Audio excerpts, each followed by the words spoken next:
Emergency Management and Refinery Safety Program Manager at the California Environmental Protection Agency in the Office of the Secretary. And one of my major roles is staffing and spearheading activities of the California Interagency Refinery Task Force. Joining me today is my boss, the Assistant Secretary for Local Programs and Emergency Response, Jim Bowen, who will be trying to capture some of the key ideas that are coming out here.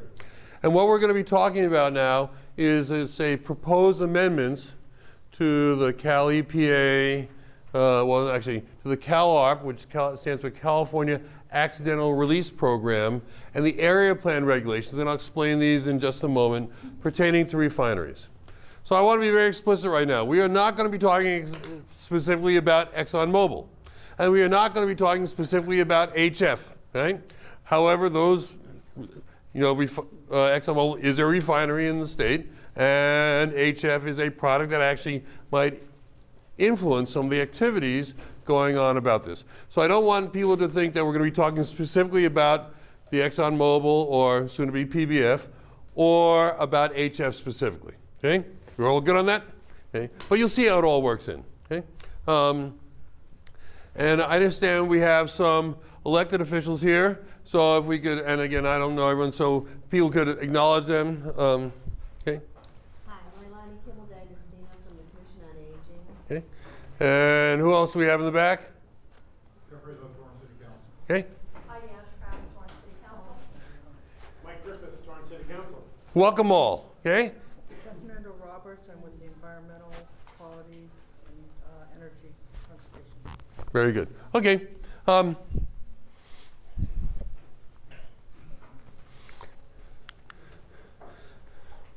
a history junkie, so I always like to put context here. In August of 2012, there was a fire that put a large plume over the Bay Area at the Chevron Richmond facility. At that point, shortly thereafter, the governor appointed a working group on refinery safety. And from that came a significant document, which is here, Improving Public and Worker Safety at Oil Refineries. Now, what I'm going to be addressing here deals with issues outside the fence primarily. Our feeling is that workers inside the fence are safe, and people therefore people outside the fence will be safe also. However, our focus today is activities related to within the fence that impact folks outside the fence. That make sense? Yeah, it'll make more sense in a little bit. Okay. So this report is available online. It is also available in Spanish on the same site. So if you want to read it, it is some very good information. Not the most exciting reading in the world, but there's really good information in there. Okay? And in August of 2013, the governor directed California Environmental Protection Agency to create the Interagency Refinery Task Force. Okay? We do not own the regulations that we'll be talking about today.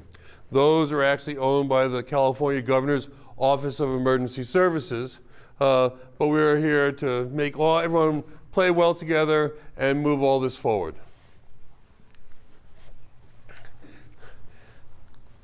My marching orders, and I think they're significant and meaningful, are found in the recommendations section of this document. And there has been a lot of activity on the safety and prevention, and some of you have sat in on some of our public education outreach, some of our safety forums, of which this is one, trying to communicate with the public the activities that we're doing. But one of the things that I've been focusing in on for the past year plus is the emergency management and response side of the world. Okay? Now, I do want to acknowledge that there's been an outstanding amount of work being done on the safety and prevention side. Okay? And that impacts two primary regulations. One is the California Accidental Release Prevention Program, known as CalARP, and it's the state version of a federal risk management prevention program, also referred to as the RMP. I will speak in some acronyms. I apologize if I use an acronym that you don't understand. Just wave and I will try to explain it. Okay? That is for activities outside the fence. Inside the fence, for worker safety, you have what are called the Process Safety Management Program. And that is actually owned by the California Department of Industrial Relations, a section of which most of you know is CalOSHA. Okay? So they work with worker safety, and the CalARP deals with both the community and the areas, the community and the environment. Now, what the activities that's been going on here is since the Chevron Richmond event, they have been working on both strengthening and aligning. Okay? Meaning that we're putting a bit more oomph there of what we've learned and also what we've gleaned from other places. Most specifically, in Contra Costa County, they have what's called the Industrial Safety Ordinance. And the Industrial Safety Ordinance addressed a lot of the issues that we're moving out statewide. And they've had in place for quite a while, so we know that they're viable. And one of the key things that we want to do is align it, because for industry, we don't want them spending a lot of time on what I call administrivia. We want them to put their efforts into issues of substance. And by aligning them, they can put their efforts into doing the same things to meet both needs. At this point, they're so close. They're in the upper 90s of alignment. There will be some differences, but for the most part, again, we want to focus in on issues of substance to improve both the workers inside the fence and the community and the environment outside the fence. Okay? Okay. So my request is that you do put your cell phones on stun, okay? Thank you for reminding me. And on the safety and prevention side, I think the last slide on this, I just want you to understand the incredible amount of work that's been being put into this. And they are basically addressing this 6, actually 7, because 5 has actually got 2 components to it. And most of the refineries out there are out doing this already, or doing this to some extent. And now we want to do is really to institutionalize it and expand, again, strengthen and align those programs. But I'm here to talk about the emergency preparedness and response stuff. Okay? And what I'll do is I'll go over the requirements on the refineries, and we'll go on the requirements of what's called the Certified Unified Program Agencies. And I'll either refer to them as a CUPA or an UPA. Don't worry about it, right? And in this case, in the city of Torrance, that will be the Torrance Fire Department. And in some activities done by Los Angeles County Fire Health Hazmat, and these fine upstanding members of the community right here. Okay. So as we jump in, and then afterwards, we will have question and answers. And one of the reasons we're doing this is these are pre-regulatory package. In other words, we haven't started the formal rulemaking process yet. We want to reach out to the communities, to industry, to interested parties, so that we can get comments now, so that we can refine this and have a much better package when we do enter into the rulemaking process, right? Because then it gets very structured and things like that, and we want to address as much as we can beforehand so that it'll be smoother as we go forward. I have a slide here that will tell you that our goal is to have these in place by the beginning of 2017. And you say, oh, that's a long way. In regulatory terms, like dog years, that's a really short period of time, okay? Any questions at this point? Yes, Sally. Hey, I visited our local emergency planning committee, LEPC, not long ago. Region 1, yes. The fact that the Torrance Fire Department was our CUPA. So I knew that the LA County, right, not city, LA County is kind of the primary CUPA, but that Torrance is acting as a CUPA. But they told me somewhat condescendingly, no, Torrance is not the CUPA, it's the participatory. They're PA, right? Do anything for you. They said you have to go to the LA County, Torrance can't provide, but then I go to the websites and it says we manage these aspects of Right. CUPA. So was the LEPC right, or? They're somewhat correct, and other than the fact they can't do anything for you, that they're wrong. Yeah, Right, okay. but basically, and I don't want to go into that aspect of the EPCR law, the Emergency Planning Community Right to Know Act here in California. But in essence, LA County Fire Health Hazmat basically has the overall program within LA County, and the participating agencies here, but we also kind of collectively call them the Coopers, but they are a PA officially, carves off part of that program to implement. So between the two of them, you get the whole, okay? And we can talk about, you know, which aspects of that, and I'm really not sure exactly here. Submit requests to them. You don't have to It depends, yeah, it depends on what you're requesting because they only have a carve out of some of it. Yeah. But, okay, so, any other questions before we jump in? Okay. Are you our member of the Fourth Estate here? Nick Green, nice to see you. How you doing? Okay. So, okay. In essence, they told us, we want you to address these issues, the recommendations in the governor's office. And they said, we want you to change the area plans. The area plan is the plan that the Coopers put together to describe the overall hazardous materials emergency response within their jurisdiction. Well, we talked to the Coopers and they said, wait a second, we can't do this unless the refineries take actions and give us information also. So I went, oh great, because now I have to write 2 sets of regulations. But that's what we set out to do. And you'll see how they kind of work together. So I talk about one of the issues that keeps coming up is communication coordination. The communication coordination of the people in the field, between the private sector and the public sector. One of the issues that came up in this event is non-traditional emergency response organizations showing up in emergency response and how they fit into the overall structure. Okay? The use of what's called a unified command, I'll talk about that within the context of the incident command system and its variants. This is a broad topic in terms of plans and protocols to protect persons outside of a refinery. I presume that's most of you, right? Okay. And then drills and exercises, and then preparing for airborne releases.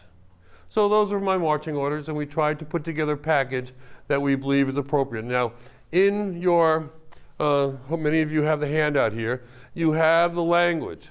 But why do we do this? Because we know that uncontrollable releases at a refinery can have impact both workers, the community, and the environment, right? And so we wanted to do something of substance. Now, unlike that safety and prevention regs, which are like yay thick, hopefully you appreciate the brevity here, right? We believe it's much shorter, but it is also, very substantive. So, if you want a copy for yourself and to download, this is the location. Okay? You can go just to our website, calepa.ca.gov/refinery, and it will also take you right there. Okay? So as I said, there are 2 components. By the way, that's the ESP right there, which I'm sure most of you are familiar with. So what this does is it creates a new section on the emergency response program of the CalARP. And this applies at this point only to refineries that fit into what's called the SAICS, which is basically the Industrial Classification Code.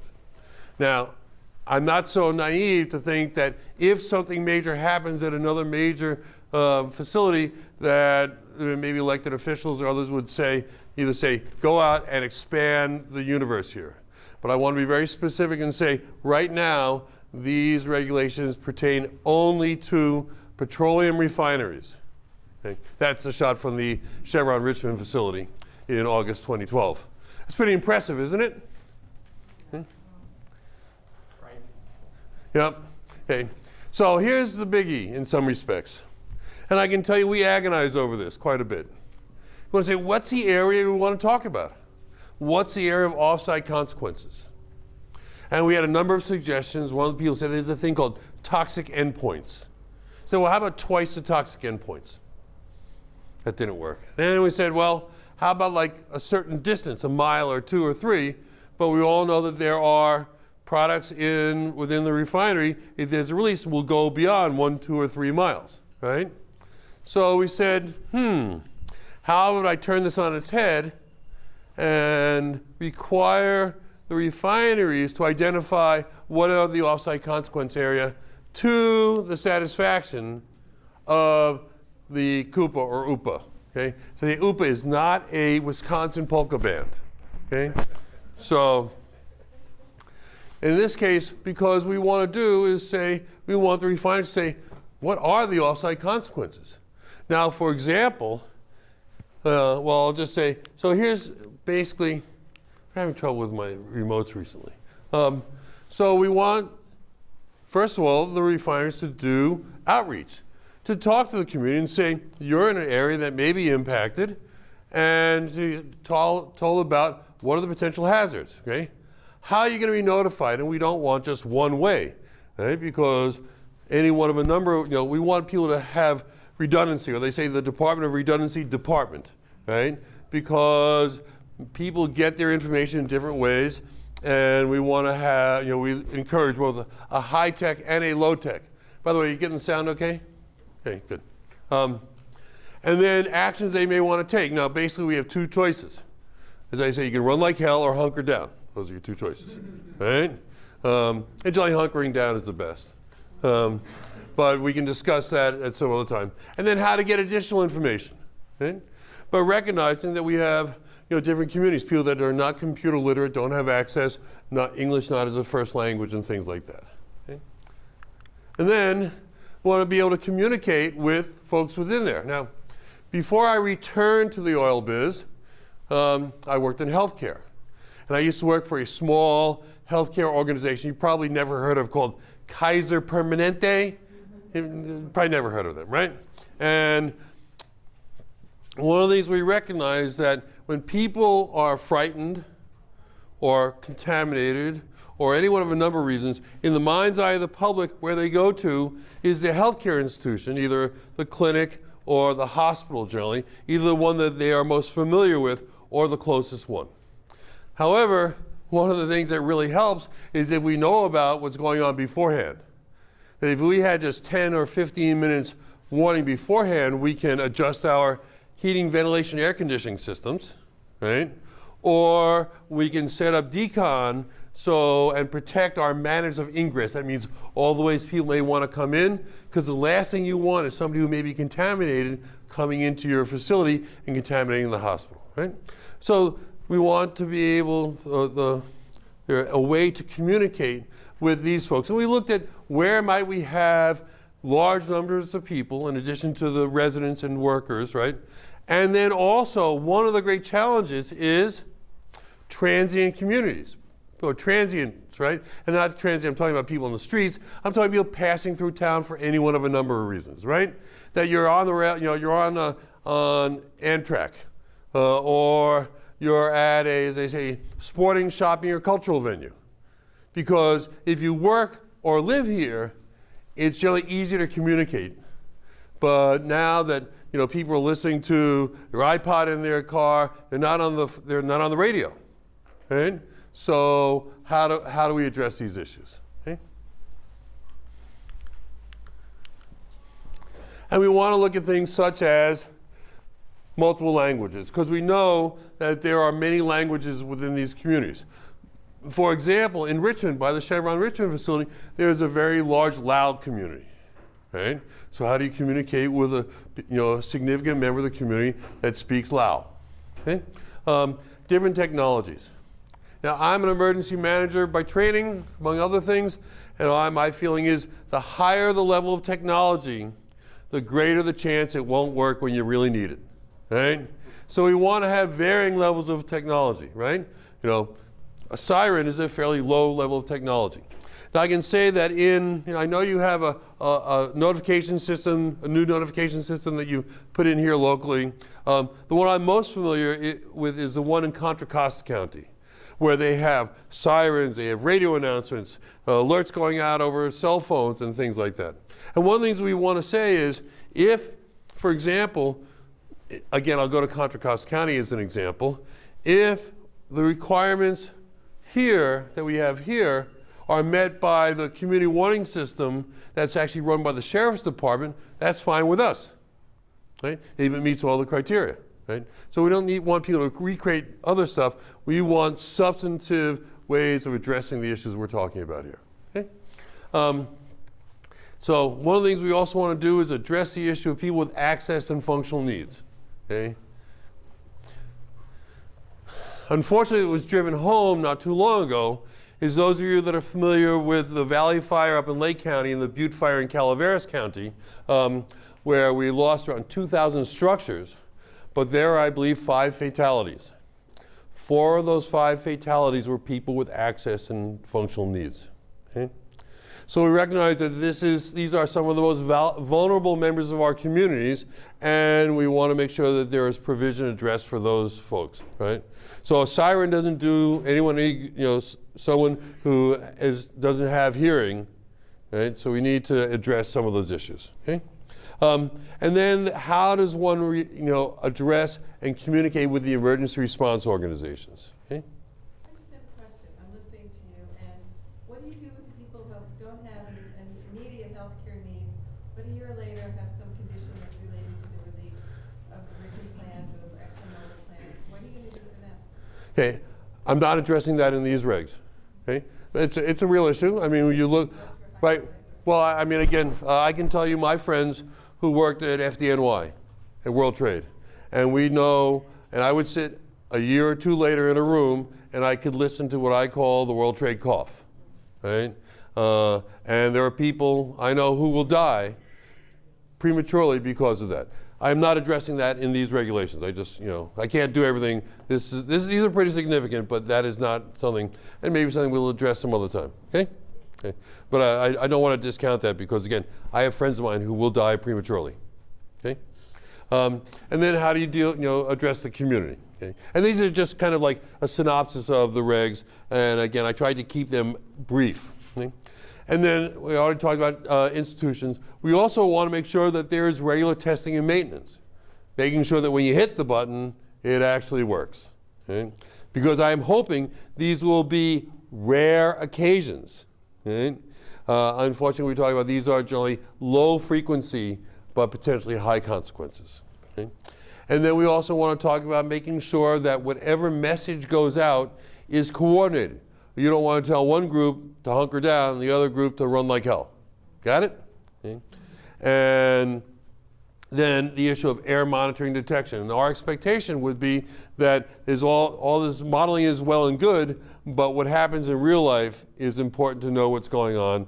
And so the expectation is there will be monitoring and detection within that geographic zone. Okay.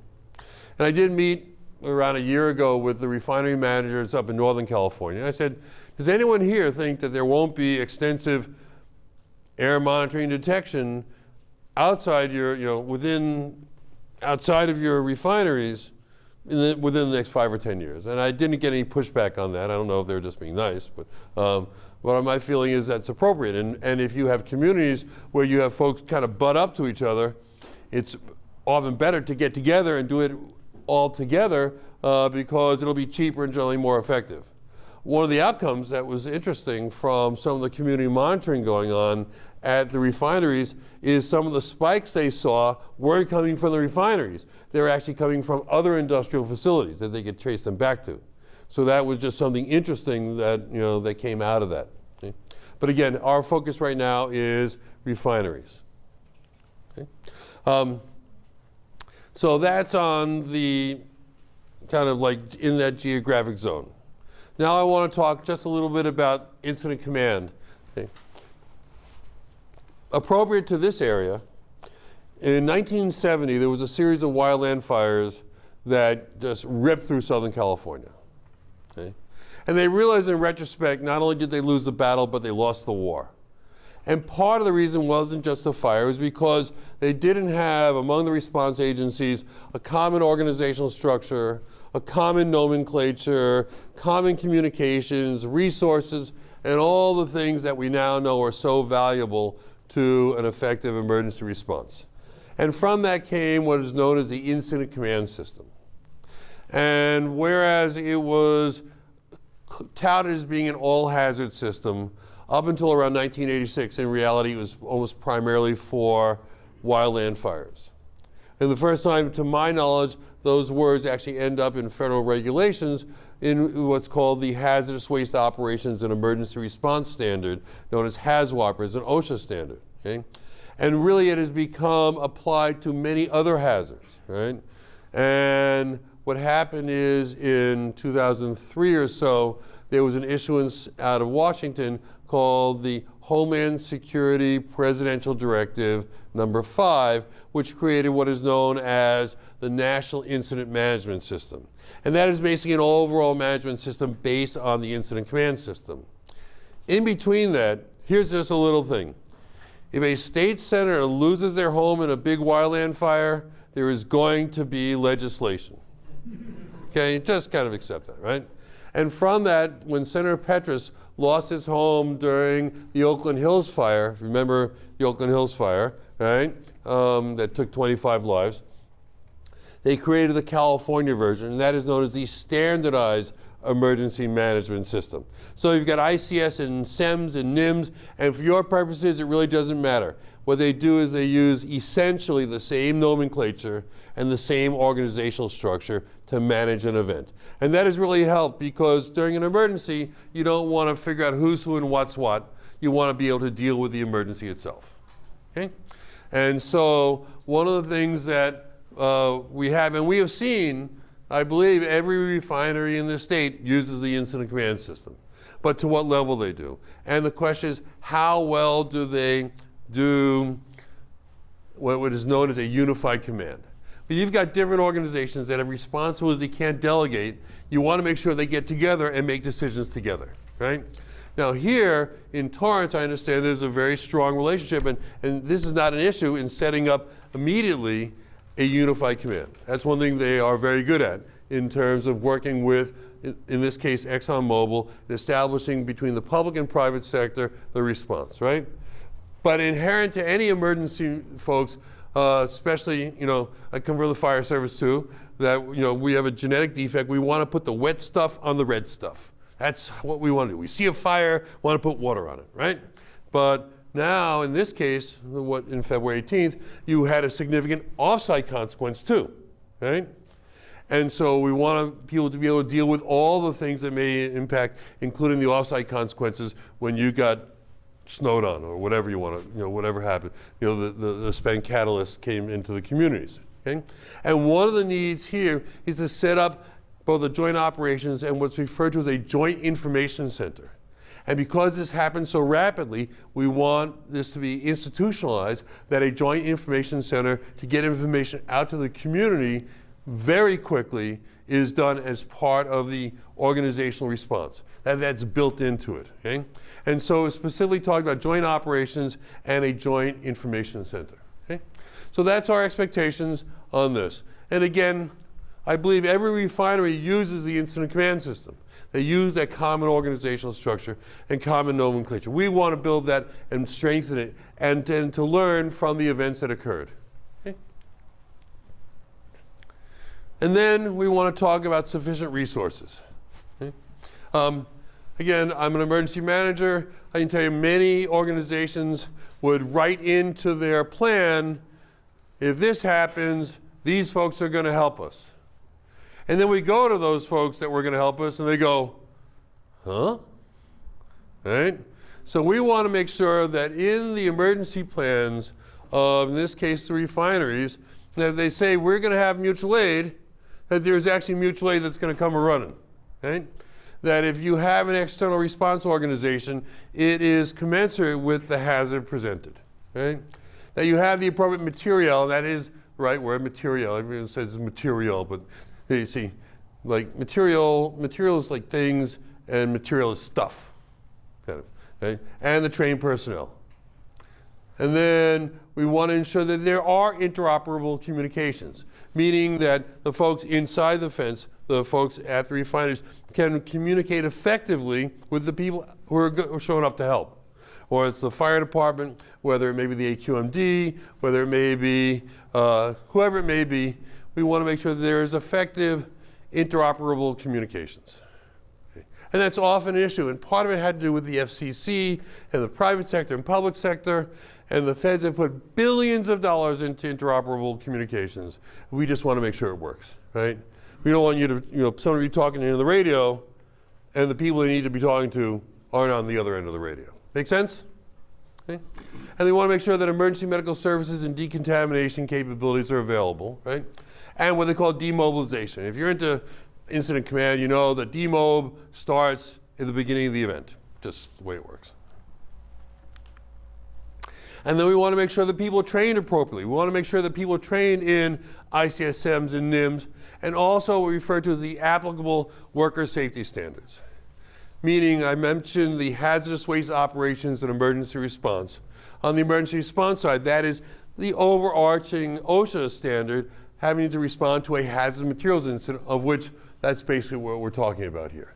But there are other standards. There are standards impacting fire brigades. There are standards impacting respiratory protection, and a number of other things. So we want to talk about the applicable worker safety standards.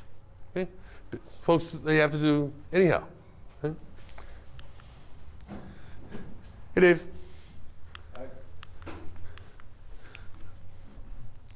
Now, as I said, I am hoping that these are low frequency but potentially high consequence events. So how do you know whether you can do what you got to do if you don't have the events very often, right? So again, I used to work in healthcare. I don't need to teach a phlebotomist how to suck blood, right? Because they do it 27,000 times a day, right? But hopefully we don't have emergencies all the time. And the best way one does that is by drills and exercises. As I say, that's the closest one gets to theater and government or business without being in politics, right? So what we do is we say you have to have a master schedule. And it's based on what's called the Homeland Security Exercise Evaluation Program. I'm not very fond of HC myself, but it really lays out what the different kinds of exercises there are. There's tabletops and functionals and full-scale exercises. Okay? And then we want to do any one of a number of things. And we didn't want to be specific on what you want to cover because those change. Sometimes you do one exercise and you say, well, we'll do the same thing again next year just to see how well we've done in the interim.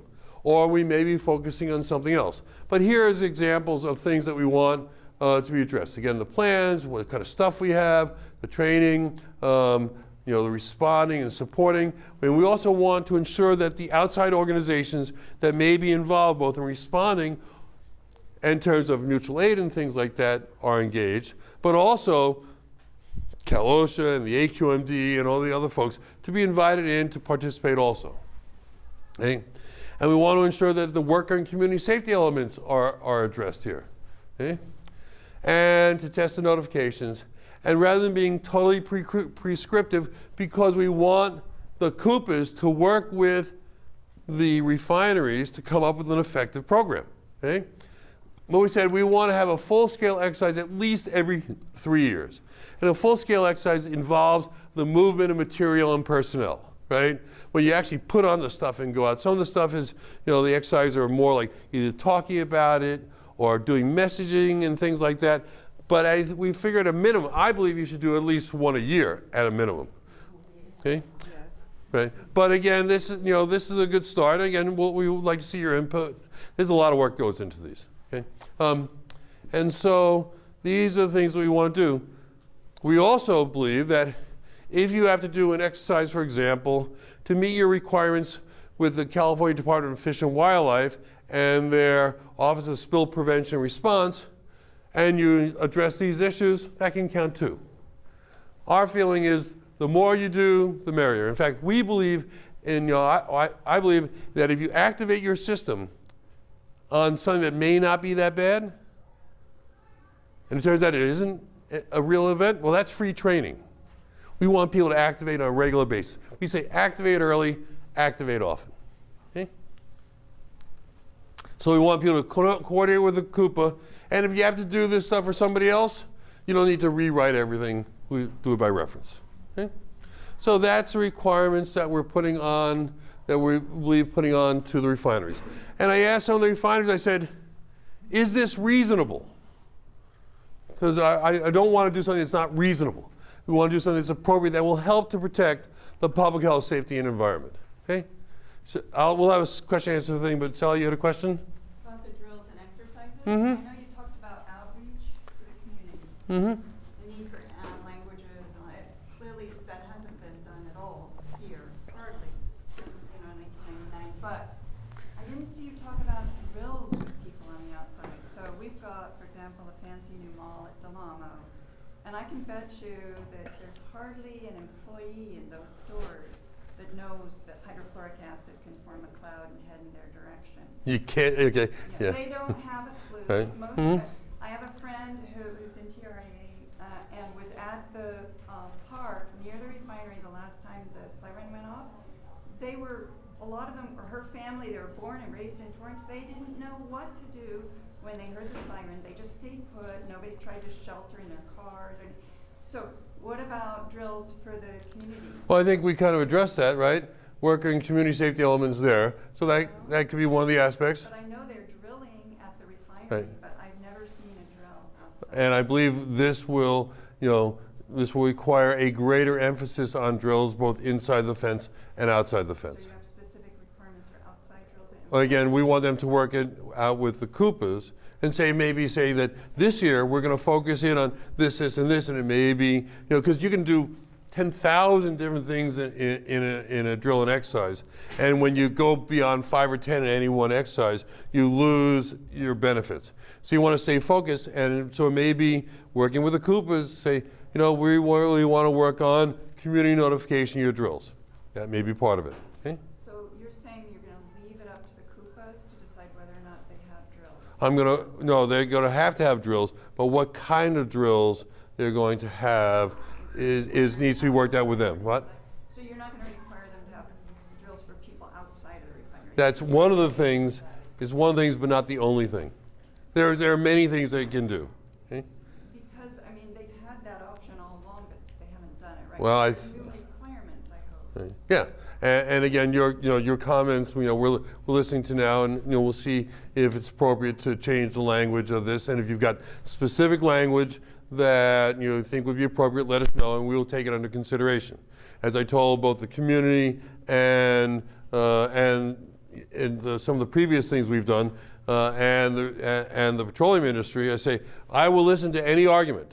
Right? Sometimes they're not compelling arguments, but I'll listen, and if they're compelling, we will hopefully address that. Okay. What I'd like to do is, if possible, let me just go through the area plan side of it, and then we'll just open up to questions and comments. Does that sound good? Okay. Okay. Duh. So the area plans. So the area plans is kind of like bringing this all together. Okay. And the onus comes on both, on the Coupas to kind of describe what is the overall emergency response for hazardous materials within the community. So there's something specific in the recommendations talk about the roles of the local health officer. Now, most people are not aware of the police powers inherent in a health officer. Okay? Generally, law enforcement can say, you can't go in there. But a health officer can say, you need to leave here and go over there and stay there. It happens, and it actually came primarily out of the old days of tuberculosis, okay? Because they didn't want people wandering around to infect people. And we can talk about quarantining, all the rest of that stuff, and the moral implications. But that's basically something that people don't understand, the powers inherent in a health officer. And that was one thing specifically mentioned in there. So that needs to be addressed. Who's our local health officer? That would be LA County. Fire? No, the public health. And they're not located anywhere near here, so. Yes, they are. Where? Yeah. Carson, Of course. Torrance High.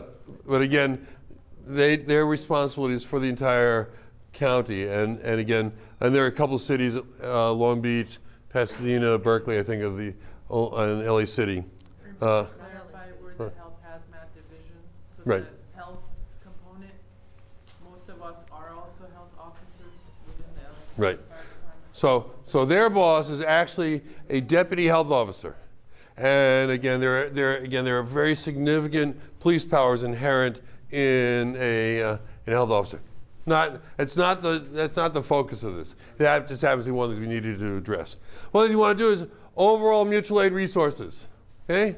We want to make sure that, for example, there's a big earthquake around here. Not that that would ever happen. That all of the stuff that everyone's saying we're going to use for our mutual aid, now it's going to everyone else. You know how your vendors always say you are our most important client? And then when you call them, say, oh, wait, you're way down the list, right? And I'll just go back to an example. And this is back in the mid-'80s when the Pope came to Laguna Seca, which is a racetrack in Monterey, right? All the emergency medical stuff, they went out and said, how many ambulances can you provide for us here? And they said, well, we have 8 ambulances. And the diocese went out and said, how many ambulances do you have available? And they said, 8 ambulances. So in their listing of resources, they had 16 ambulances.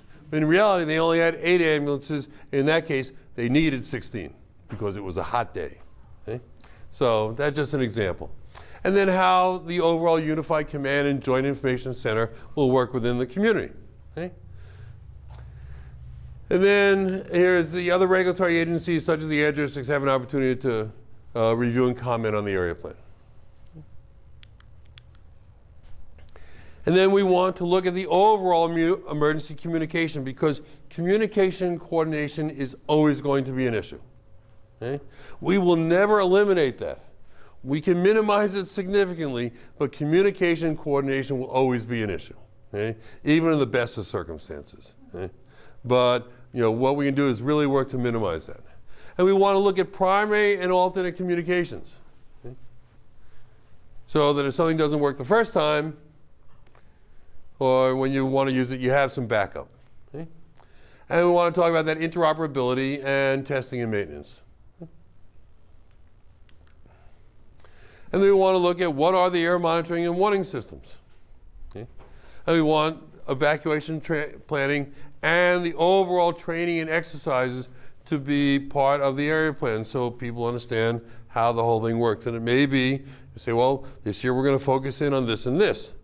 And then hopefully there'll be big improvements. I happen to be one that believes it's okay to revisit the same issues, because a lot of times you go on to a whole new set. But I like to revisit and say, well, have we improved? But there are a million ways you can address this. And I want to say that one thing is, an exercise that goes great is not a great exercise. You want to push systems. You want to test both identify the strengths and shortfalls. And you also want to get people to be used to working in a stressful environment. In large events, we often have people who do not work in emergency services, such as fire and law and EMS, who are used to those settings, right? But if we have folks who don't work in that, it's really good to do that under non-emergency circumstances so that they can get better skills and experience in that, okay? So, how do we get to go? This is how we get to go, okay? So, OES issued the pre-regulatory package a month or so ago, conducting workshops to gather comments. That's what we're doing right now. Okay? And then we'll probably revise the package, and we've did one in Bakersfield last week. We were in the Bay Area yesterday.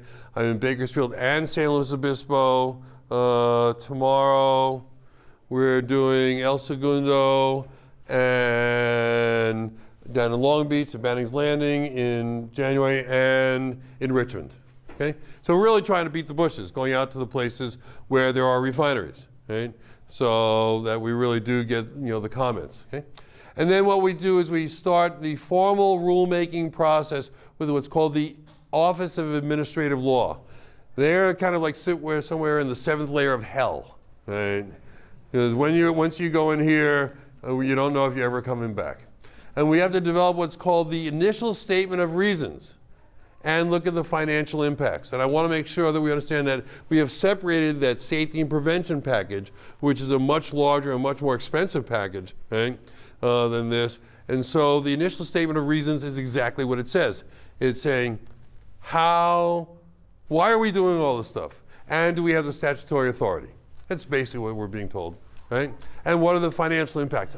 I can tell you that most of the refineries are doing most of this, a lot of this anyhow, right? I don't know, they're most of it. And again, our work up in Contra Costa County, based on the industrial safety ordinance, they've really put a lot of effort into it, and it seems to be, have worked reasonably well, right? I recognize that we're dealing with hazardous materials, okay? And they are hazardous. So we'll do this, we'll hold more workshops and comments, we'll revise it again, submit it to OAL with a final statement of reasons, and then if we need to, we'll go out and do initial comments, resubmit it, and then hopefully adoption. We're looking at early 2017 as our date for adoption. And that's really a fairly rapid approach in developing regulations. So what are we doing? We're going to continue outreach and receive comments. If you have comments, please, we much prefer them in writing. Okay?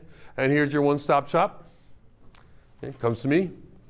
And then we'll do the regulatory process. And what our intent is, and I actually look forward to this, is to develop a guidance for both the refineries and the CUPAs based on best practices so that we can really push this. Learning what we've learned from activities both within the state and then also from elsewhere in the country and the world, right?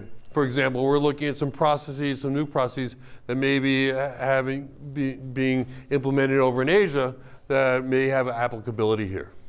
Okay? So we'll take it from anywhere. Okay? So that's my contact info.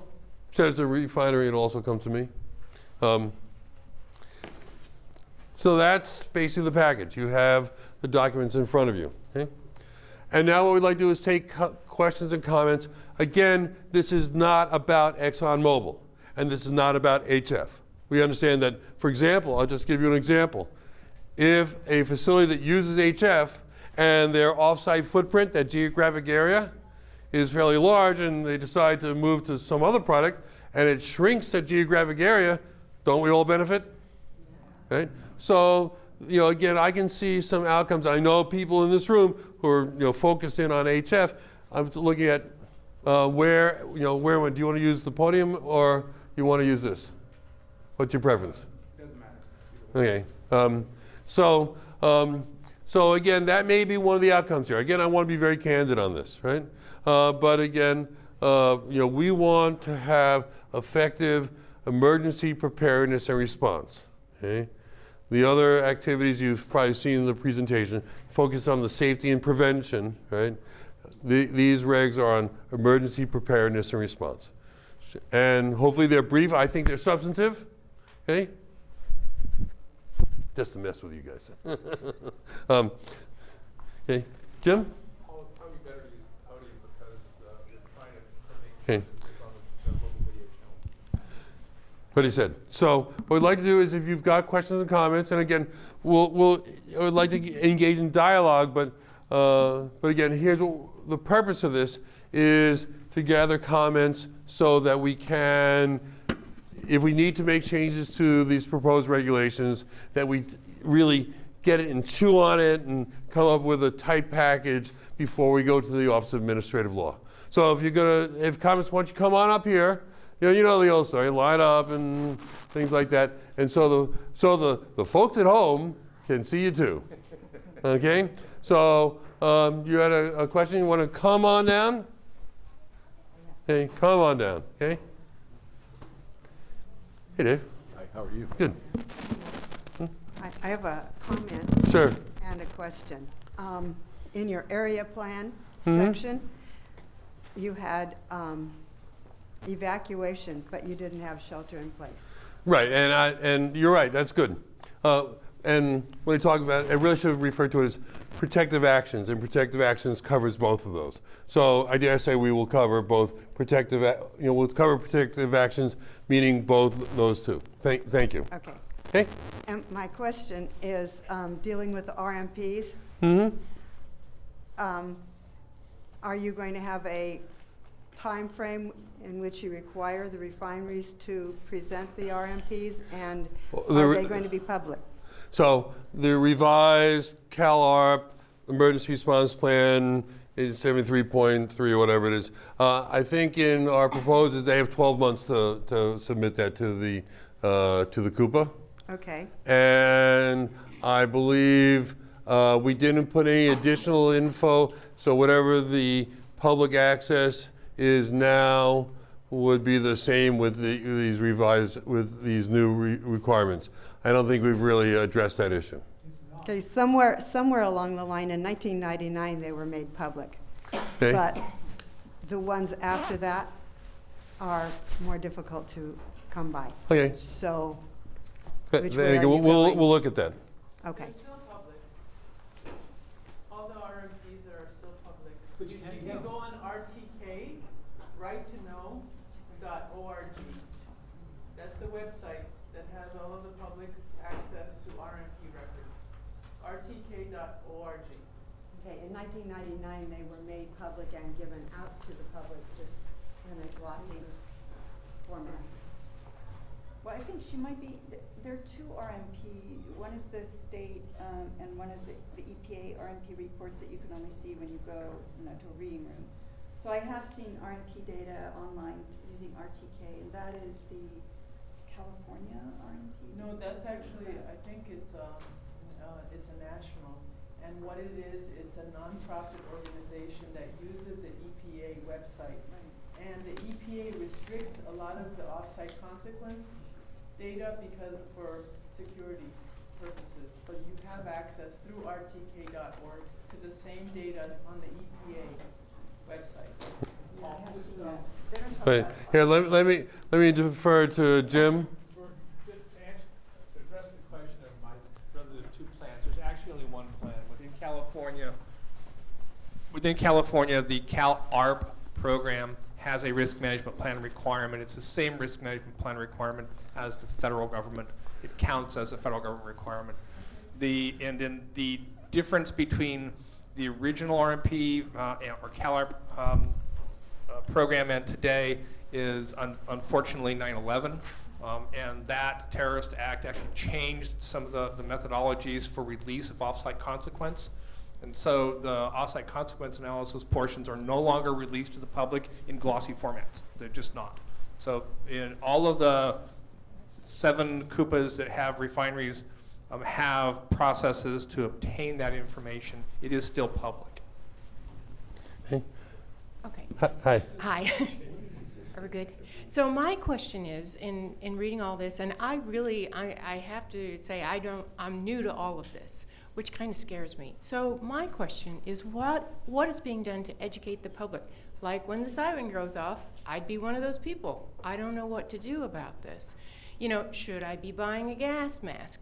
Nobody told me when we bought our house that it was very close to refineries that could have, I don't care if you call it the hydrofluoric problem, they're going to have other problems that could just kill me. They could kill my dog. They could, this is kind of a bad thing. So are there mailers? Are there PSAs? I think in here what's missing to me, and all this stuff is great. I mean, I think this is fantastic. But what about the public? When I had a business, I had OSHA regulations. Everything was up for anybody who came into my business to know what was expected to keep the business and them safe. But as a member of the community, I don't know where to go. I'm not getting any kind of flyers. I'm not getting any kind of education whatsoever. All of a sudden I see this thing on CBS News, and it's scary. But I think if I had education and I knew what to do, I would feel at least prepared. So maybe it's there and I just missed it. Yeah, and here the requirement is to have outreach to inform the public on what are the hazards, how you get notified, actions taken, where to get information. I think that's basically the gist of what you're asking for. That is exactly what I'm Right. asking for. And what I would want to know is, because this is going to be your biggest problem, is the financial part of this. How do we pay for all this? It's got to be in every language, and on and on and on and on and on. but there has to be something. I mean, I can tell you, I have had nothing other than that CBS report, and it was a shock. It was just a giant shock. And I think your question is really fair about the people at the mall, about everybody. And then when you start talking about, oh, that person's contaminated, so don't let them back in the house and this is horrible. You know, it's not, it isn't, you know, it isn't okay. So. Well, and that's what this is attempting to address. So anyway, so my what I would like to see is more definition of how you're going to do that. Mm-hmm. Okay, and hopefully that'll be in the guidance. Okay. Sir. Well, first I want to say thank you for coming into our community and risking your life by getting this close to the unmentionable refinery. And I have my Kevlar BVDs on. Okay. So when you said you think we have a new system here for notification, at our recent city council meeting, we were told our system is 20 years old. So I don't know what that is, and what is the requirements going to be for updating systems to keep them state of the art as technology rapidly increases. Next question is, what if they don't comply? If part of these regulations, will there be fines? Will there be consequences, criminal prosecution if they don't fulfill the regulations? And then since this is emergency preparation, you know, why aren't there things within the regulations for removing known and obvious unmentionable threats and causes of emergencies, like addressing questions of, you know, you have an airport near a refinery, or you have you have various kinds of threats, specifically hazardous materials. Why aren't these regulations have in there some requirement to maximize reduction of things that could cause emergencies? And then the final comment I wanted to make, as far as notification and outreach, must include the media in some systematic way as part of the plan, because what happened here, I was playing tennis, I got ashed on, I went home, turned on television, and ABC told me that there was no air quality issues. I called them up and I asked them, who told you that? And they said, the Torrance Fire Department. So there has to be some method built into this that that proper information goes out to the media, because that's the main thing that people are going to rely on, probably. So my real question is, did you win the set? No, we stopped, because I saw it as a substance. I had worked in a steel mill, and I saw it was a substance that was dangerous. And I will ask Chief Serna, can you talk about the warning system that you have here, if you might? As we explained several times at our council meeting, is a new system that Torrance alerts. Sorry. As we mentioned at several public hearings, we do have a new system that we have in place, Torrance Alerts, and we're aggressively now pursuing that and pushing that out to the community. It is a new system. We are in the process. We recognize there were some challenges and some bugs with the system, and we're working through that right now. That's that. For those of you who haven't looked at it, I'm pretty sure, has everyone signed up for Torrance Alerts? So you are receiving alerts now. Again, I believe, I don't remember how many folks we've had signed up. So we How do we find out? There'll be more this evening, right? Because you're all going to sign up. How do we find out to a sign up? Or my neighbor who's not involved in this, how do they find out that they There's no notification about how that we should. There's nothing in the paper about it. It's not like a notice in everybody's mailbox. Please sign up for the system. Excuse me? It's a great idea. In here. Right. That's a challenge. We're in the process of doing that now. We are going to pull some live in Hawthorne. I don't ads live in the Daily Breeze. That's Again, an issue we have to deal with. We're aggressively pushing that out. I'd like to say it would be overnight, but it doesn't happen that quickly. but we are in the process, and we do have a large number of our community members that have signed up. Okay. Great. I'd like to address the comment about the penalties and the requirement. What happens if they don't? What are the penalties and everything that are inside the program? What I'd like to point out to members of the public is we are adding a significantly beefed up section inside of the emergency response program element of the CalARP program. So the entire CalARP program is still active in this particular case, and so by putting these requirements in the regulations, if the refineries violate the requirements, they fall under the CalARP penalty programs, and those penalty programs are quite significant. So my suggestion is make sure you kind of look at it from that perspective. We're not writing a whole section of penalties just inside of the emergency response. It actually, the emergency response program is part of the CalARP program. If you're not doing the CalARP program, you're subject to the penalties that are defined within the entire program. Thanks, Jim. Hi. I just wanted to say everything that you're talking about today is reactive. You're not taking any action immediately. Everything you're talking about is reacting to something that might happen. But I think everybody in this room wants to see action rather than reaction. So I would like to know what your authority is, because I know you have great authority. CalEP, I'm not talking about you personally, Right. but CalEP and the federal EPA has great My authority. responsibility has been no authority. So, okay. So DTSC, for instance, has the right to write a cease and desist order when something gets that bad. You have the right to write a cease and desist order, I'm sure if they do. No. Well, I believe you do, under the law. And if this plant is so bad, your agency should be writing a cease and desist order until such time it is safe, because I don't believe it is safe. For 20 years or more, I've been watching the Del Amo pits, the water, and you've been watching it, the groundwater, contaminated groundwater, stretch and stretch and stretch. So for we're not going to do this. We don't want to be back here with canes in 25 years talking about a new administrative policy. We want to see action. ExxonMobil will never voluntarily take any action without your policing them, that's for sure.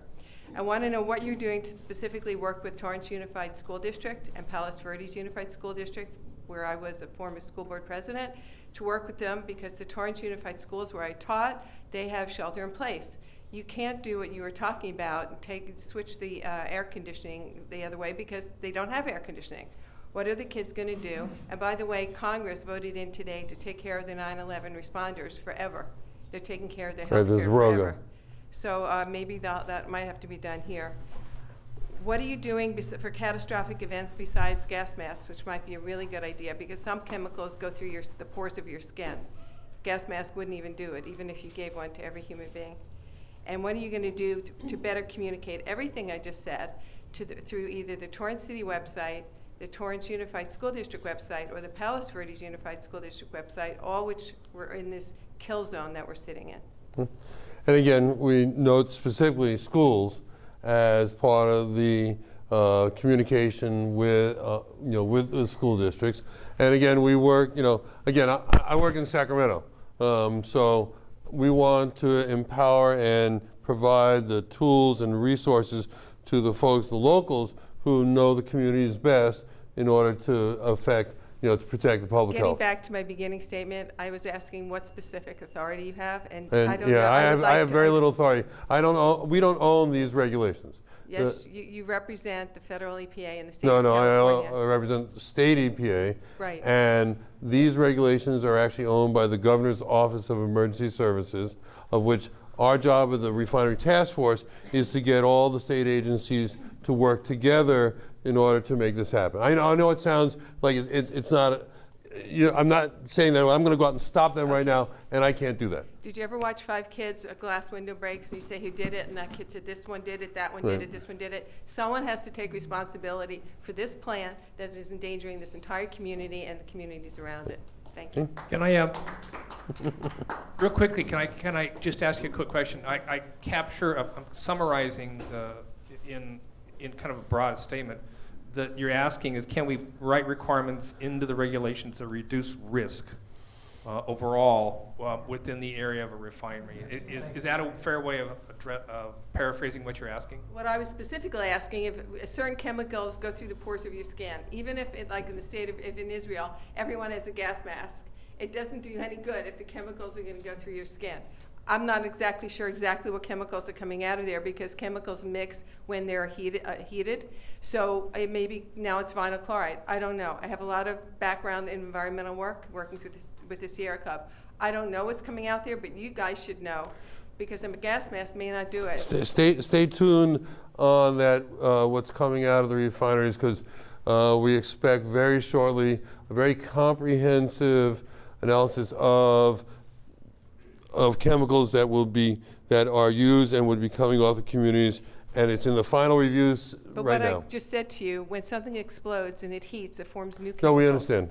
Right. And I'm not sure everyone here does. I know we know about byproducts of combustion. But the community doesn't. So in other words, you telling a child to shelter in place with a group of kids and with a teacher in a classroom, they're not going to be saved. They're not. And I know Heidi Ashcraft is here. She was on the school board. Now she's on the Torrance City Council, and I'm sure she would want this information just like I do. Thank you. Jim, is there anything else? You're good?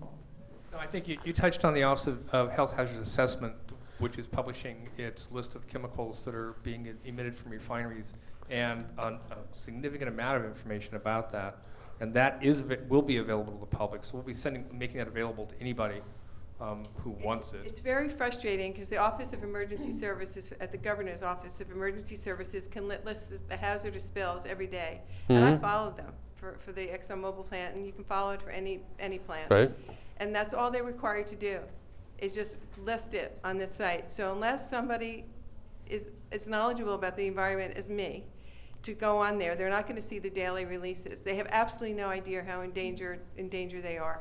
So maybe, and I think this would be a good comment, it needs to go on the website for Torrance City, for Torrance Unified, and the fire department. It needs to go on websites so people can see the daily releases. I can tell you, if people start seeing daily releases, this room will not be this polite. Thank you. Okay. Hello, I would just like to know how this is going to be addressed through the Disaster Service Volunteer Program and the CERT program that we have here in the city of Torrance. Is that going to be under our CUPAs, or what have you done to expand that? And for those that aren't familiar, there are programs called classification called disaster service workers, of which the community emergency response teams are a form of which is a wonderful way of organizing communities for all disasters, from earthquakes to floods to hazard materials events. And the answer is, again, that's a local program, and I see that as a marvelous opportunity to incorporate a lot of the work we're doing here into that. And CERTs around the state really vary, right? Some are very active, and some are almost non-existent. So again, we would, that is a path that we would encourage folks to use in terms of outreach and neighbors helping neighbors. Yes, our disaster service volunteers, we drill every year and have a event, so we have to respond to an emergency. So it's perfect training. Absolutely, that's one of many things, and so we would encourage the local folks to actively engage their certs. Okay, sir. Yes, thank you. I have never been involved much with refineries and this sort of hazardous stuff that we were talking about, but during the course of being involved with looking into those two things we're not talking about, ExxonMobil. No, you can talk about it. I just say it's not the focus of today's event.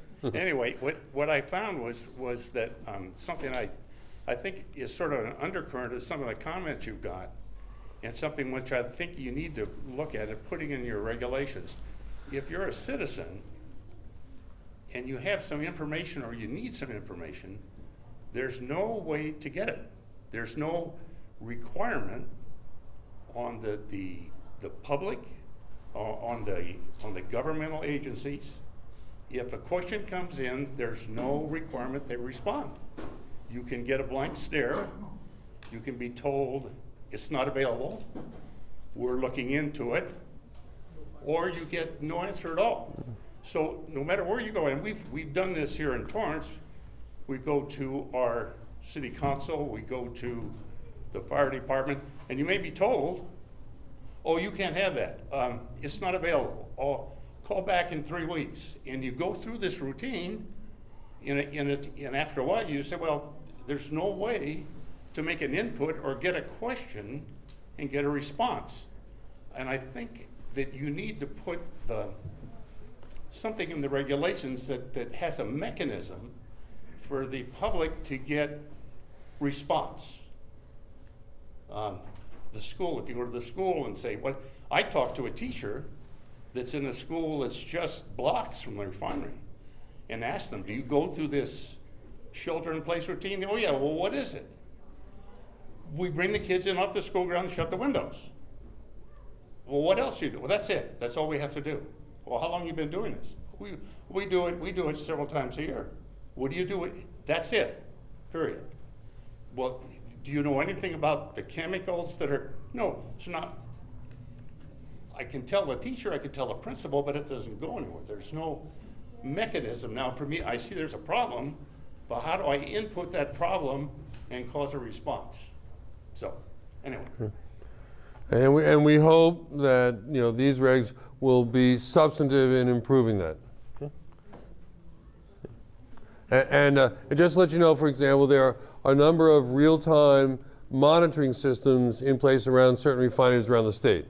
So, you know, everything from the Chevron Richmond facility, there are both fence line and community monitoring stations. And at a very small refinery in Bakersfield, I can go on right now and seeing what the monitoring is being provided in real time. So, and I dare say there will be more of that hopefully coming out of here, but it just makes sense in my mind. Okay, sir.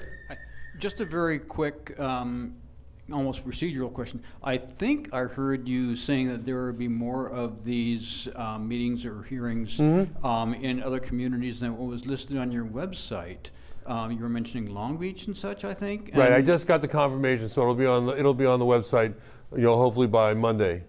Of the place. I just got, getting reservations at meeting rooms in down south are pretty tough. Okay, and so those meetings will be after Monday at least then? Yeah, no, the January 11th is El Segundo and Banning's Landing, and January 20th is Richmond, and I think that's it. I'll have to double check my schedule. I think you mentioned Long Beach? Yeah, Banning's Landing is in Long Beach. No, it isn't. Well, it's Wilmington.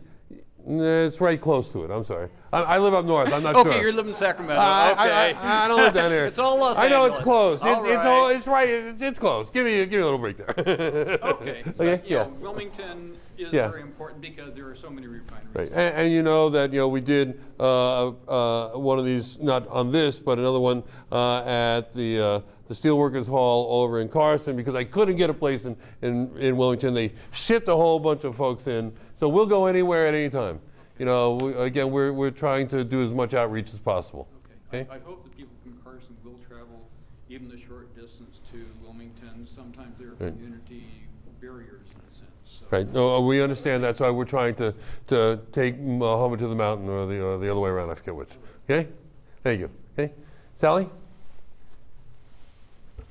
Hi, my name is Sally Hayati. I'm with the Torrance Refinery Action Alliance.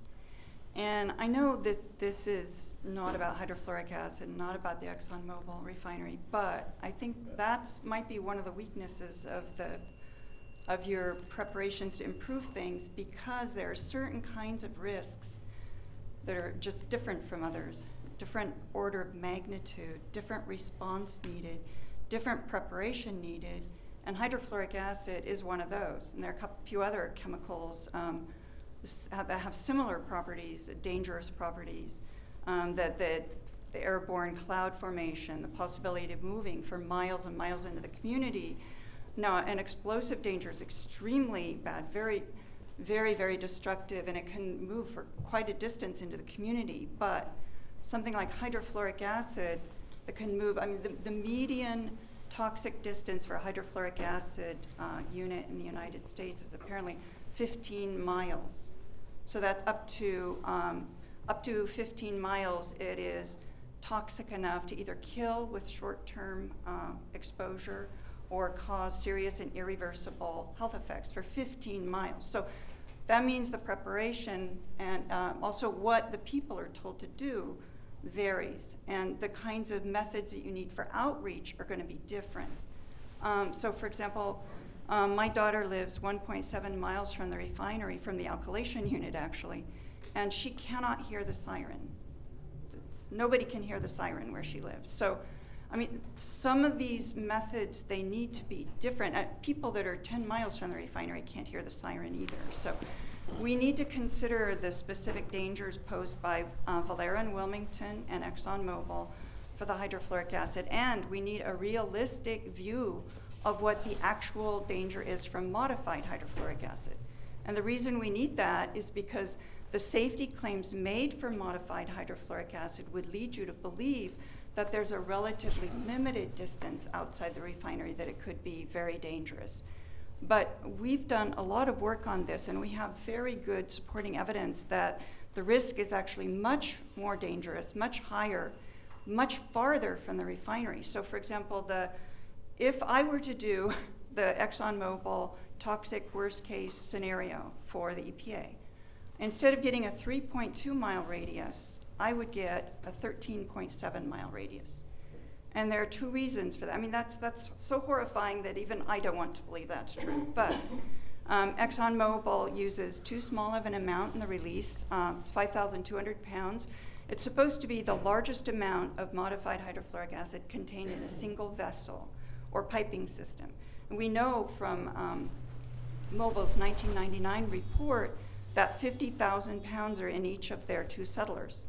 So we know that that should be 50, I don't know what arrangement they worked out with the EPA, but they've got 50,000 pounds of MHF in the settler in each one.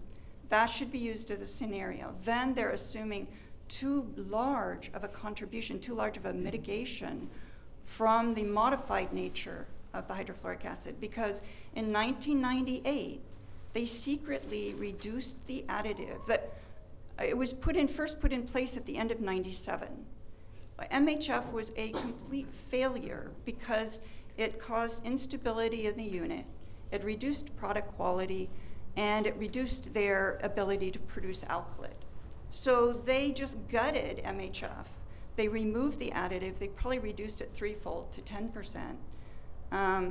And that means that its ability to reduce this distance is much reduced compared to what they're claiming it is.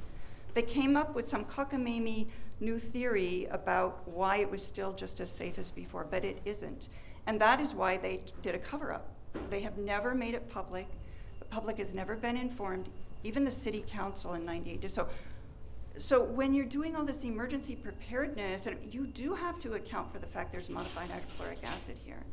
And you also should go to the logical conclusions that what if you do a preparation for release that occurs during an earthquake, a significant earthquake causes the release of thousands of pounds of modified hydrofluoric acid, and people's homes are cracked, and the emergency responders can't even go down the street. How should people respond?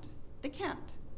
They can't shelter in place because it doesn't do any good to go into your cracked homes. You're supposed to cover everything with tape and wet towels in the open.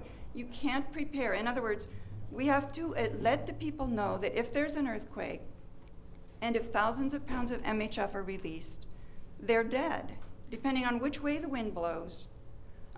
There could be miles and miles and miles and miles of death. So I just want to say it is relevant to the emergence, to this preparation, and to the regulations. So I understand that we need to go through and give you specific language and so forth. But I just want to give you my idea for how it is relevant. And I can tell you that while we were trying to craft this, HF was on our mind. That's one of the reasons we didn't say twice the toxic endpoints or within a specific area.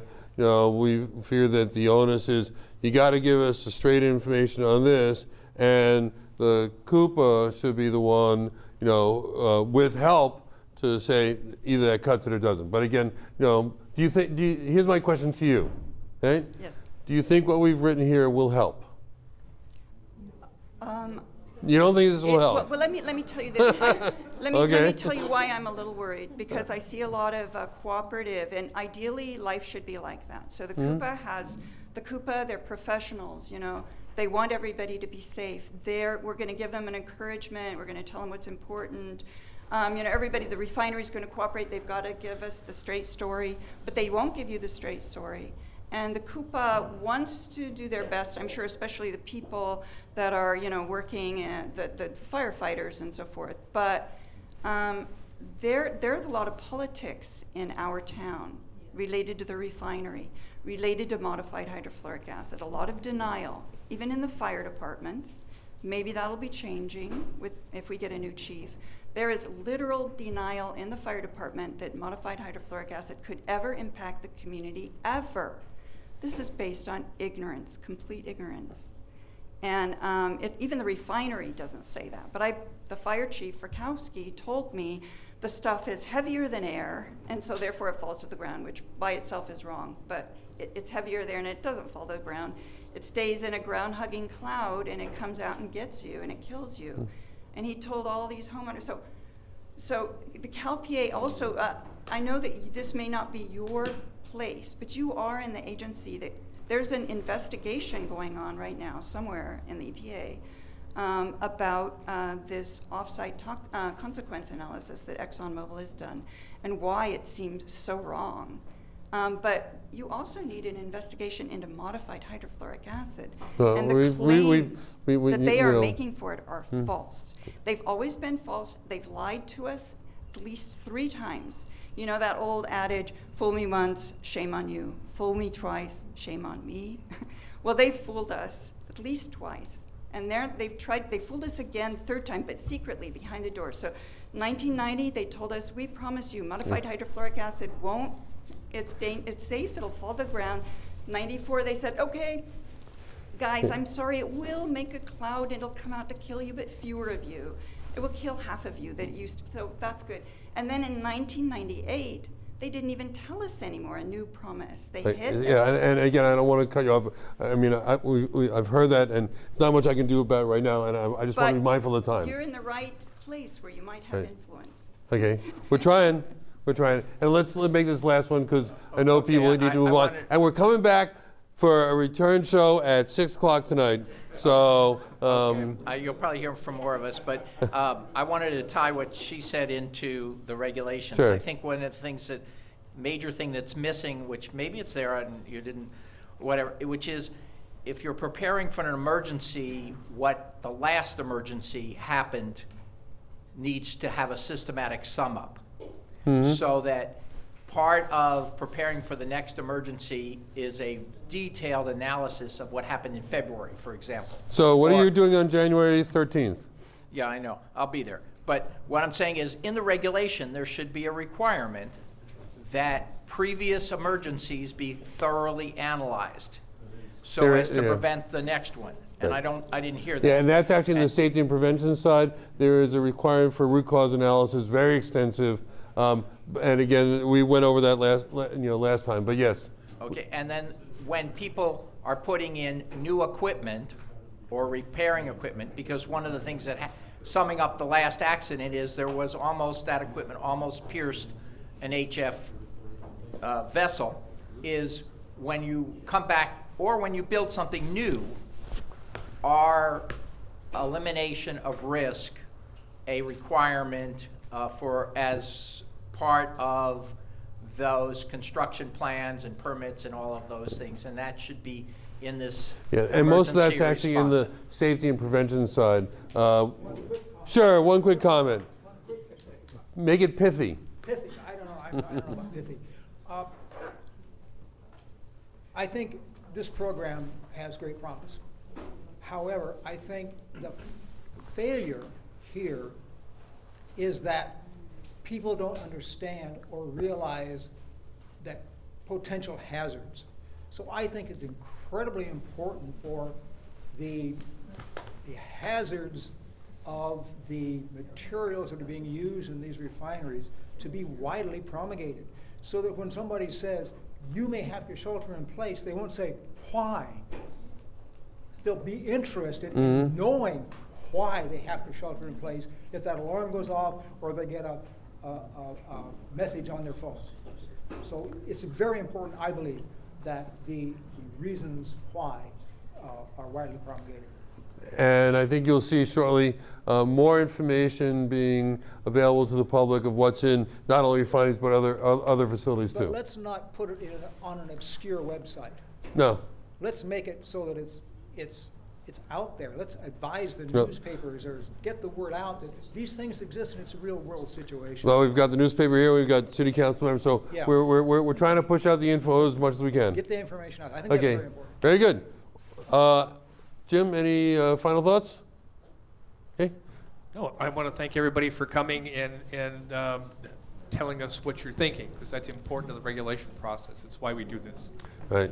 So thank you all very much. Again, we will be doing this same presentation at 6 o'clock. Tell your friends and neighbors. Okay? Thank you all very much.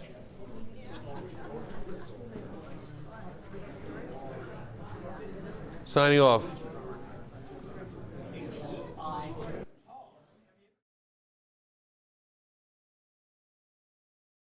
Important people are here, right?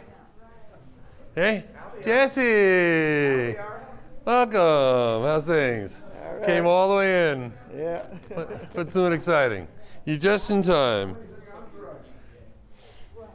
I got the boss man there. Welcome. Hey, don't sit over there. You need to flesh it out. You can bring your entourage with you. How's it going? Go back there. Okay. I'm married. Here earlier. That's right.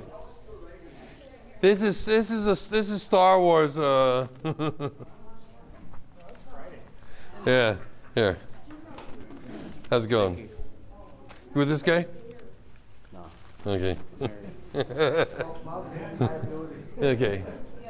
Oh.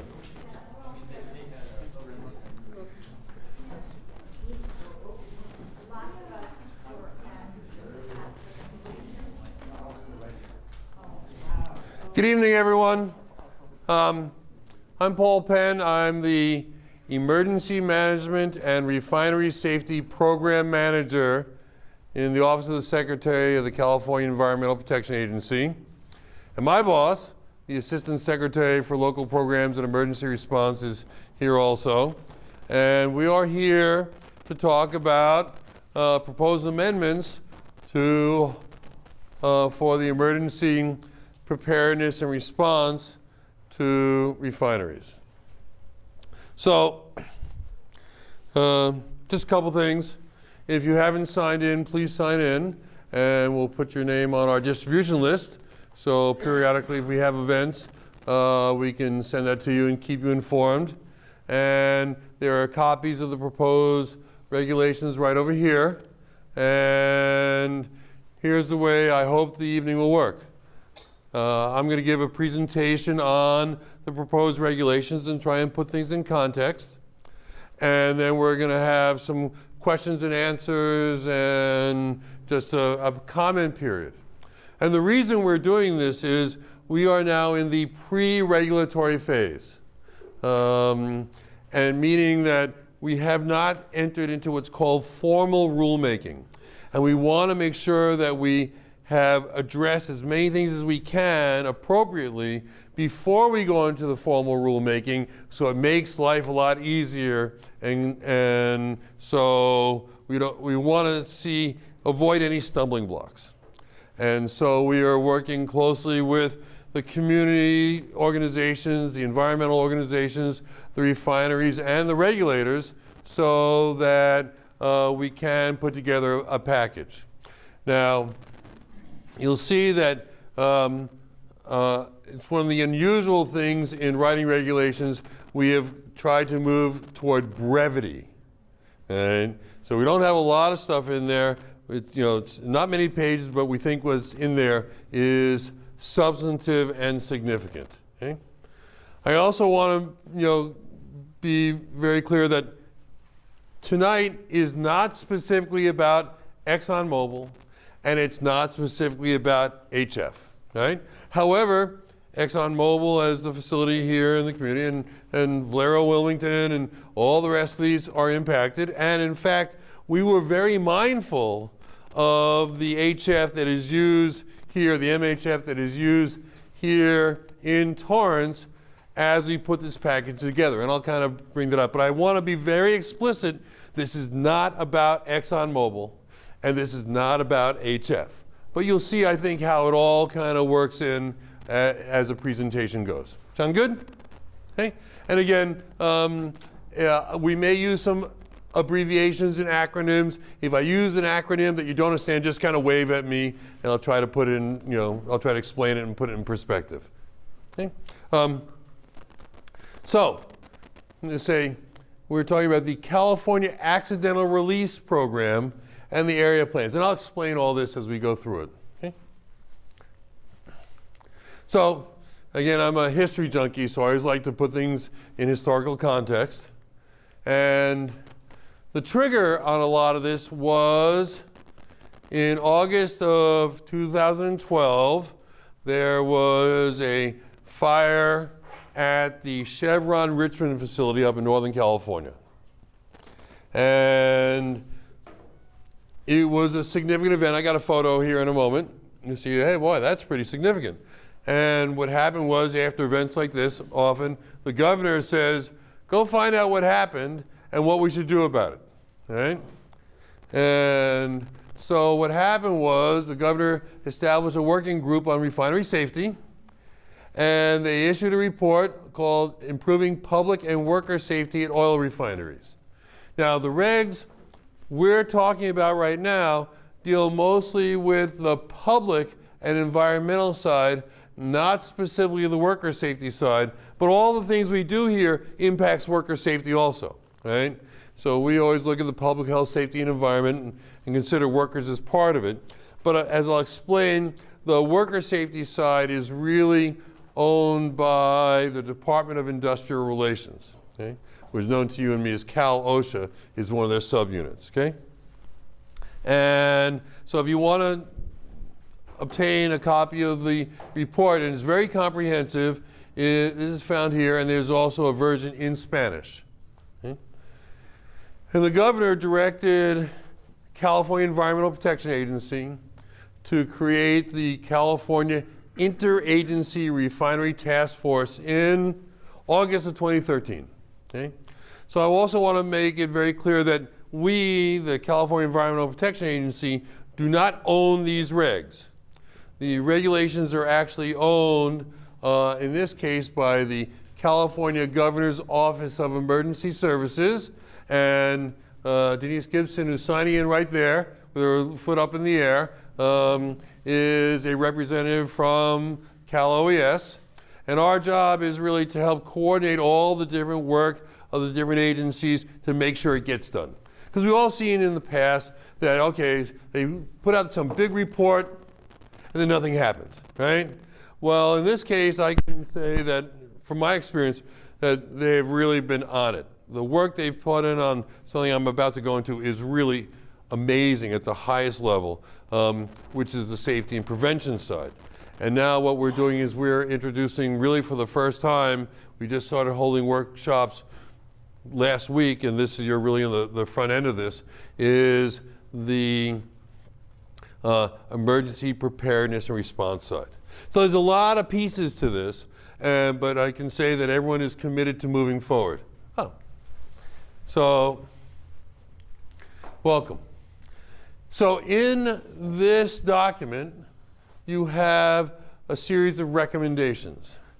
And the recommendations that fall into these categories, and you can see, I bolded this because I'm working on it, so I give it the bold, I have that opportunity, right? Safety and prevention, and public education and outreach. And we've put on a number of sessions, including sessions right here in the past, trying to inform people of what we're doing and how to get input. Again, one of the main reasons we're here tonight is to get input from you, from the different folks, so that we can refine this product. Oh wait, that's really not a good use of words in this case, right? So that we can develop a regulatory package that when we go into the formal rulemaking, will go through as smoothly as possible, taking in the input from all the folks. As I told folks from the Western States Petroleum Association yesterday, I said, I'm going to get a lot of arguments, you know, one way or the other. Some will be compelling, others will be arguments. So we try to take the compelling arguments and incorporate them as much as possible. But I just don't want to, I don't want to end up as like, the Affordable Care Act where everyone's trying to assuage everyone else. I want to keep this as brief and substantive as possible. Okay? And so we're doing a lot of work. There's a lot of effort being done in enforcement coordination. And when these regulations go through, we anticipate that there will be a lot more effort on the enforcement coordination. But we've already started a bunch of work with folks, especially down here. So, and if you want to get it, again, all of our stuff is listed on our website. Some of you I know have been there at the refinery website. So I just want to take a moment now to really push out and talk a little bit about the safety and prevention side, because there's a bit of spillover, but this is a separate package. Okay? The California Accidental Release Prevention Program, CalARP, its federal version is called the Risk Management Prevention Program, owned by US EPA, who has these regs. And again, in California, the agency responsible is the Governor's Office of Emergency Services. Okay? The Process Safety Management Amendments are actually owned by the California Department of Industrial Relations and their unit called the California Occupational Safety and Health Administration. These were roughly similar, but one dealt with activities inside the fence on worker safety, and the other dealing with outside the fence for community and environmental impacts. And the work that has been done in this case is really to strengthen and align these two regs. Okay? And that's what we've done, taking what we've learned from the Chevron Richmond event and other events that have occurred, and also building on in Contra Costa County in Northern California, where there are 4 major refineries and a number of other heavily industrialized facilities, to take that and actually they created what is called the Industrial Safety Ordinance. So a lot of the work we're doing here builds on that because they really pushed it to the next level. And so we're taking what we've learned here and moving it out to the, to incorporate all that. And again, to strengthen the programs, but also to align. And the alignment to me is also significant because for industry, they don't want to spend a lot of their time, effort, and money on what I refer to as administrivia. And we don't want that either. We want to focus in on issues of substance. And if they can take actions to meet the requirements of both those regulations, we're much better off, right? And so we want to put their efforts into the strengthening, and by aligning it, we're able to take their resources and put them into issues of substance, right? And I do want to take a quick moment here to recognize a member of the Chemical Safety Board, Rick Engler, and Don Holmstrom, who is the Western manager for the U.S. Chemical Safety Board, who have just joined us. And we've been with them on and off all week. You've been having a good trip? Okay. All the refineries you ever wanted to see, right? Was that an e-ticket? You are in Southern California, right? So that's the effort going on right now on the safety and prevention. Okay? But a lot of the work we do, for example, the root cause analysis, like after you have an incident, requiring a very comprehensive investigation that is actually available to the public, components of it is actually part of the safety and prevention. So we're separate, but also integrated. So I just want to make sure that we're aware of that. But that's not what we're here to talk about tonight. Okay? So, and again, this is the safety and prevention side. You see that there are 6, there are actually 7 elements because the human factors and organizational changes that are in part of this. And those of you that attended our presentations earlier, we touched on this. Okay? And their proposed regulations are yay thick. I'm very happy to say that mine are a lot smaller. Okay? So this is the emergency preparedness and response regulations. That's actually a flaring event that actually occurred last year, right around this time, that was actually The system acted like it should because there was a problem, and it went to the flares, but it was said, oh, that was a normal event. Well, things acted the way it should, and people were protected, but it sure wasn't normal. Oh, and there was a temperature inversion, so you could really see it. Oh, and the traffic was backed up on the Bay Bridge, so you had no choice but to see it. Okay? But it makes for good visuals, doesn't it? So, in the governor's recommendations, it said, go forth and address these issues. Okay? And it said alignment of radio communications, because communication coordination will always be an issue, right? Establishment of a unified command and joint operations center, and I'll go into all these in much more detail, because we take this and say, well, what did you do with it? Right? And again, this is the abbreviated version. Right? Plans and protocols to protect persons outside of a refinery. Oh boy, that's a broad brush, isn't it? And I took advantage of it. Right? Drills and exercises, because these are hopefully low frequency, but potentially high consequence events. So what we want to do is ensure that because these are low frequency, we want to practice and see how the system works and really push it to see where the strengths and shortfalls are, and also to get people used to working in that stressful situation and to play well in the sandbox together. Okay? And then preparation for airborne releases. Okay? Minor, not much to do, right? So we really worked hard on this, we hope, and well, you're the final judges on this. Right? So why? Well, because we know that uncontrolled releases at refineries can really mess things up, right? And people too. Okay? That's you, people, that's community right there, right? And workers. Okay?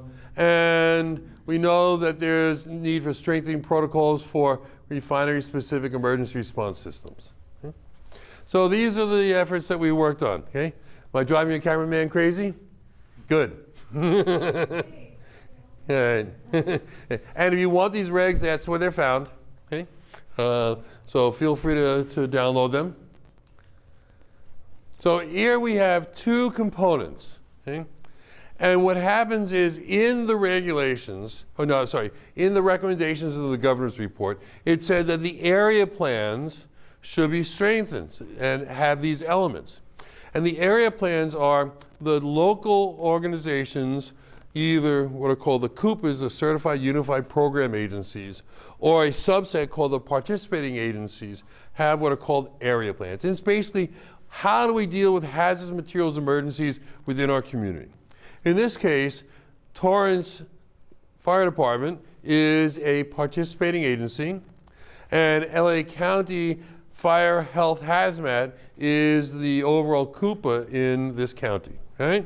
So working together, they have to have an area plan. Well, representatives from some of the CUPAs said, wait a second, time out here. Okay? Right? What? What's CUPA? Certified Unified Program Agency. Okay? So that's basically the county or city who has taken on the responsibility of six programs? 6 programs. So hazardous materials, hazardous waste, above ground tanks, below ground tanks, and what? And CalARP. And yeah, so, something like that. Yeah, close enough. Okay. At least I didn't have to take off my shoes, right? Okay.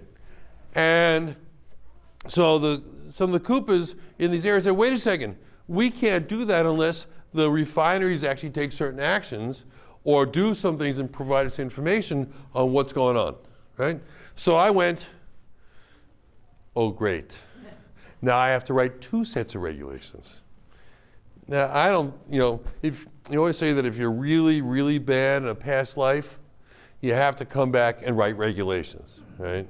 And obviously I was very bad in a past life.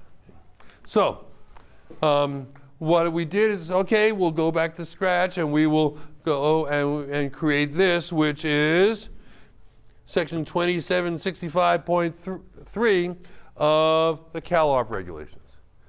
Now, I want to make sure that it's very explicit. At this point, these proposed regulations apply only to refineries. Okay? They apply only to refineries. But we are also mindful that if there is another event within the state or somewhere in the country that impacts a large chemical facility, not necessarily a refinery, that we may get directions from a legislator or whatever it might be to say, oh, no, no, no, you have to expand this. So we were mindful of that when we put these together. Okay? That's Chevron Richmond. That's pretty impressive, eh? Yeah. And during rush hour, too. So here's one of the key things. Said, we have to create we say, where are we going to plan for the offsite consequences? That's a good question. What's going to create that? So we agonized over this, and we battled and said bad things to each other for a while, and said, okay, we're going to do twice the toxic endpoints at a certain level here. Or we take a certain geographic region, say like a mile or 2 mile. So wait a second, each place is different, and different products will have a different footprint. And again, as I said, this is not about ExxonMobil, and it's not about HF. But we were mindful of the situation here, saying, let's do this. Let's say that the refineries need to designate it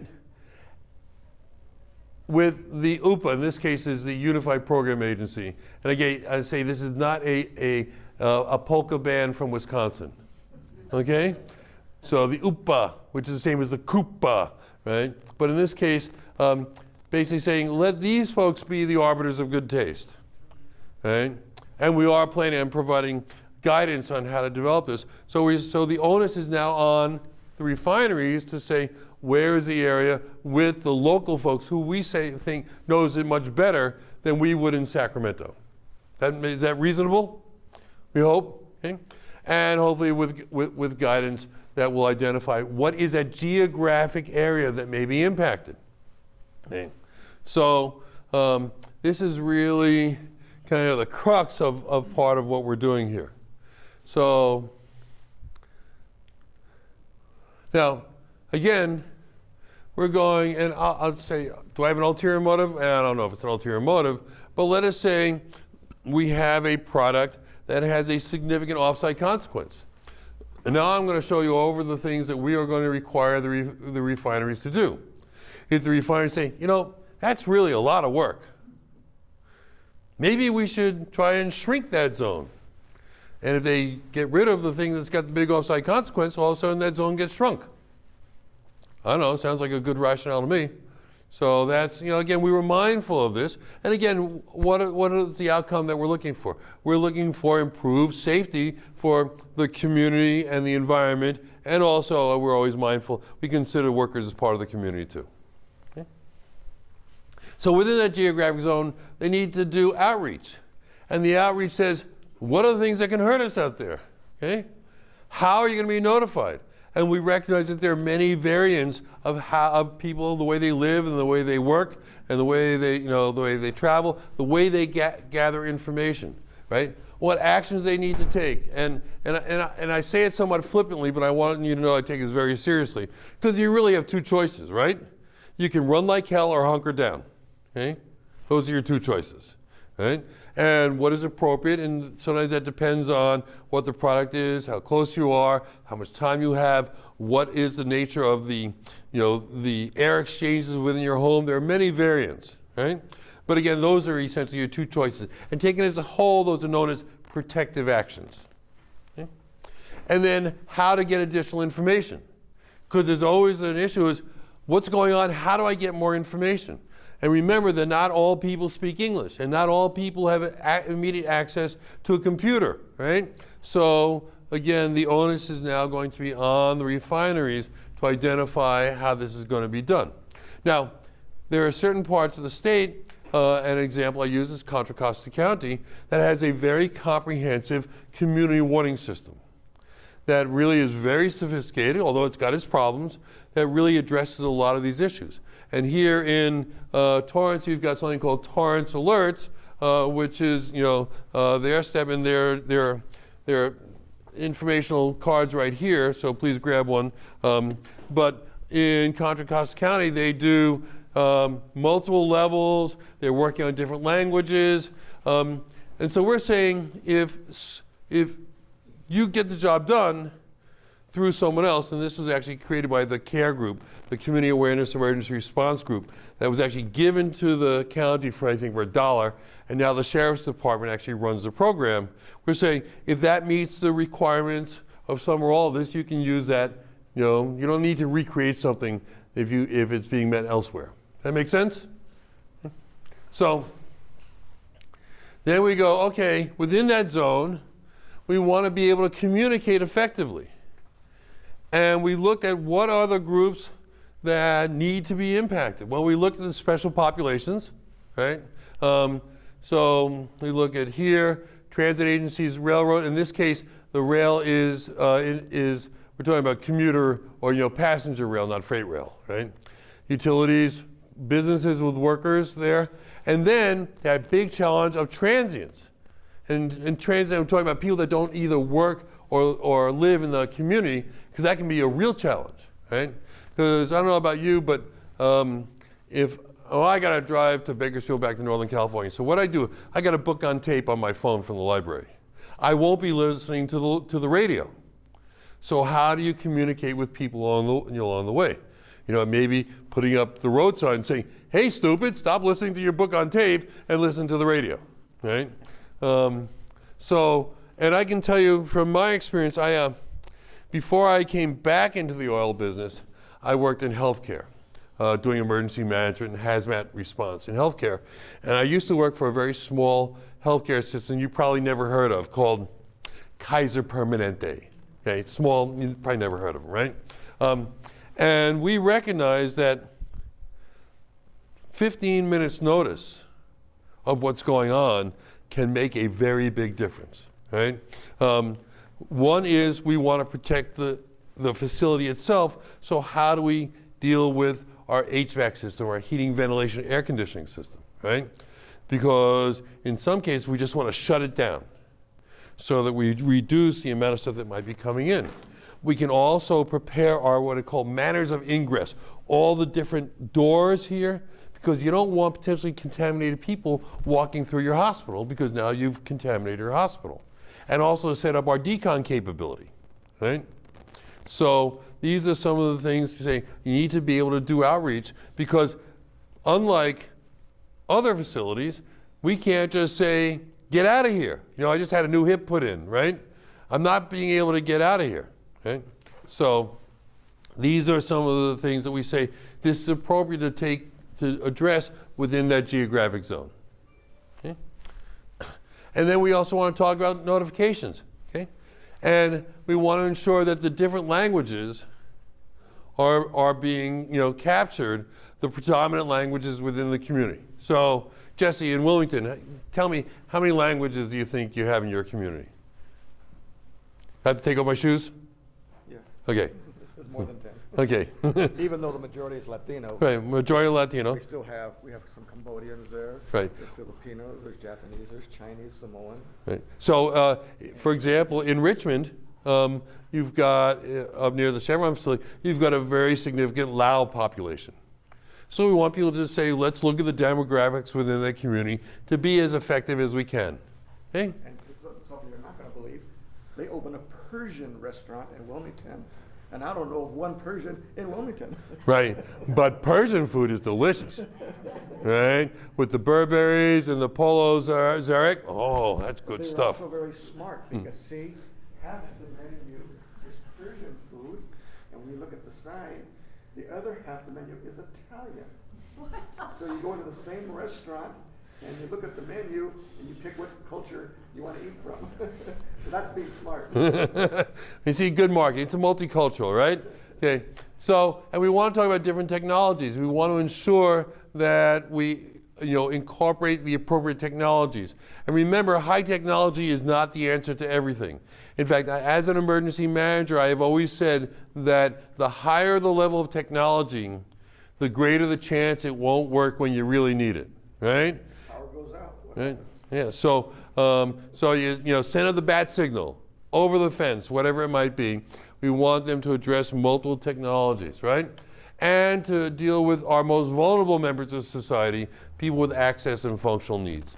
And this is brought out significantly after the Lake Fire in, the Valley Fire in Lake County and the Butte Fire in Calaveras County earlier this year, where 4 out of the 5 fatalities of people during those fires were people with access and functional needs. Okay? So the people who have the challenge of either getting information, right? Setting up a siren doesn't do any good if you can't hear, right? So we want to make sure that we accommodate those needs. And then how they communicate with the emergency response organizations and the community as a whole. And again, we left a lot of this very, we went for brevity, okay? And I want to, so we're trying to be able to convey that within the context of these regulations, okay? And I don't mind some specificity, but I don't want to get so caught up in it because we want to give people the opportunity to be creative and, to do an effective job. That's what I want. I want an effective job, okay? And then institutions within there, and we all know because these are low frequency events, they need to have a good testing and maintenance and a good preventative maintenance program, okay? And then coordinating and conducting protective actions that, sheltering in place or evacuating. Because you don't want one person getting up from an authoritative place and saying, get out of town, and someone else saying, no, shelter in place, okay? So these are some of the challenges. And then air monitoring and detection, because you can do all the modeling you want to know what's happening really in there. And so these are the things that we think are appropriate and reasonable, okay? Again, we want to protect people and we want to have a higher level of protection. We want to make sure that what we're requiring folks to do is reasonable, okay? And we'll actually meet it. Sometimes people have to go through these steps, but it really doesn't have a real benefit. We think what we've listed here actually will have a substantive benefit on the emergency preparedness and response within the communities, okay? So that's within the geographic zone. I want to kind of shift bases here and talk specifically about the organizational structure used to manage emergencies. So in 1970, there was a series of wildland fires in Southern California where not only did they lose the battle, but they lost the war. And they realized that they had lost the war not only because of the nature of the fire, but because they didn't have among the response agencies a common nomenclature using the same language. They didn't have this common organizational structure. They didn't communicate well with each other, right? So for example, they would go, hi, we're the folks next, the fire department next door, and we need you to send over a couple fire engines for us. And the other fire department says, we don't have fire engines. What do you mean? You're a fire department. No, we have pumpers. Now, yeah, it might seem silly, but the lack of a common nomenclature, a common language, impacted the ability to respond safely and effectively. And from that came a program called the Incident Command System, known as ICS, right? And that was adopted in the West Coast as basically the organizational structure. And even though they called it as being for all hazards, in real life it was almost entirely for wildland fires, okay? So in terms of wildland fires, it was great, but it wasn't until, to the best of my knowledge, in 1986, where they came up with the words Incident Command System really showed up in regulations in what is called the Hazardous Waste Operations and Emergency Response Standard, which is a CalOSHA standard, which is actually the standard that we use to respond to hazardous materials emergencies. And over time, that has evolved. Now, I know you're shocked to know that if a state senator loses their house in a fire, there is likely going to be legislation. And after the Oakland Hills fire in, I forget which year, Senator Petrus lost his home. And from that came, in California, the standardized emergency management system. I know you're shocked, right? And so that was basically the higher level and really took ICS and kind of built it from the field to the locals, to the county, to the region, to the state, and kind of crafted this system, okay?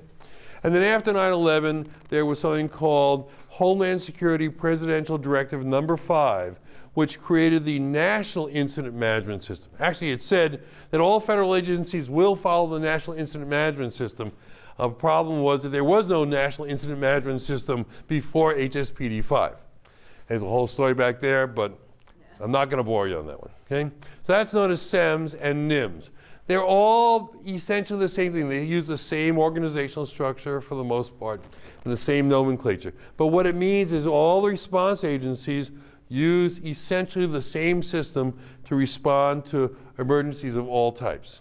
And I believe that all of the refineries within the state also use the incident command system. But there were some kind of things that didn't work as well as it should, and it's an evolving system. So one of the things that we are going to require is the use of a unified command. And a unified command means that if you have a responsibility you cannot delegate, you should all get together and make the decisions together, right? And we generally give the what is known as the RP, or the responsible party, the opportunity to effect a safe and effective response.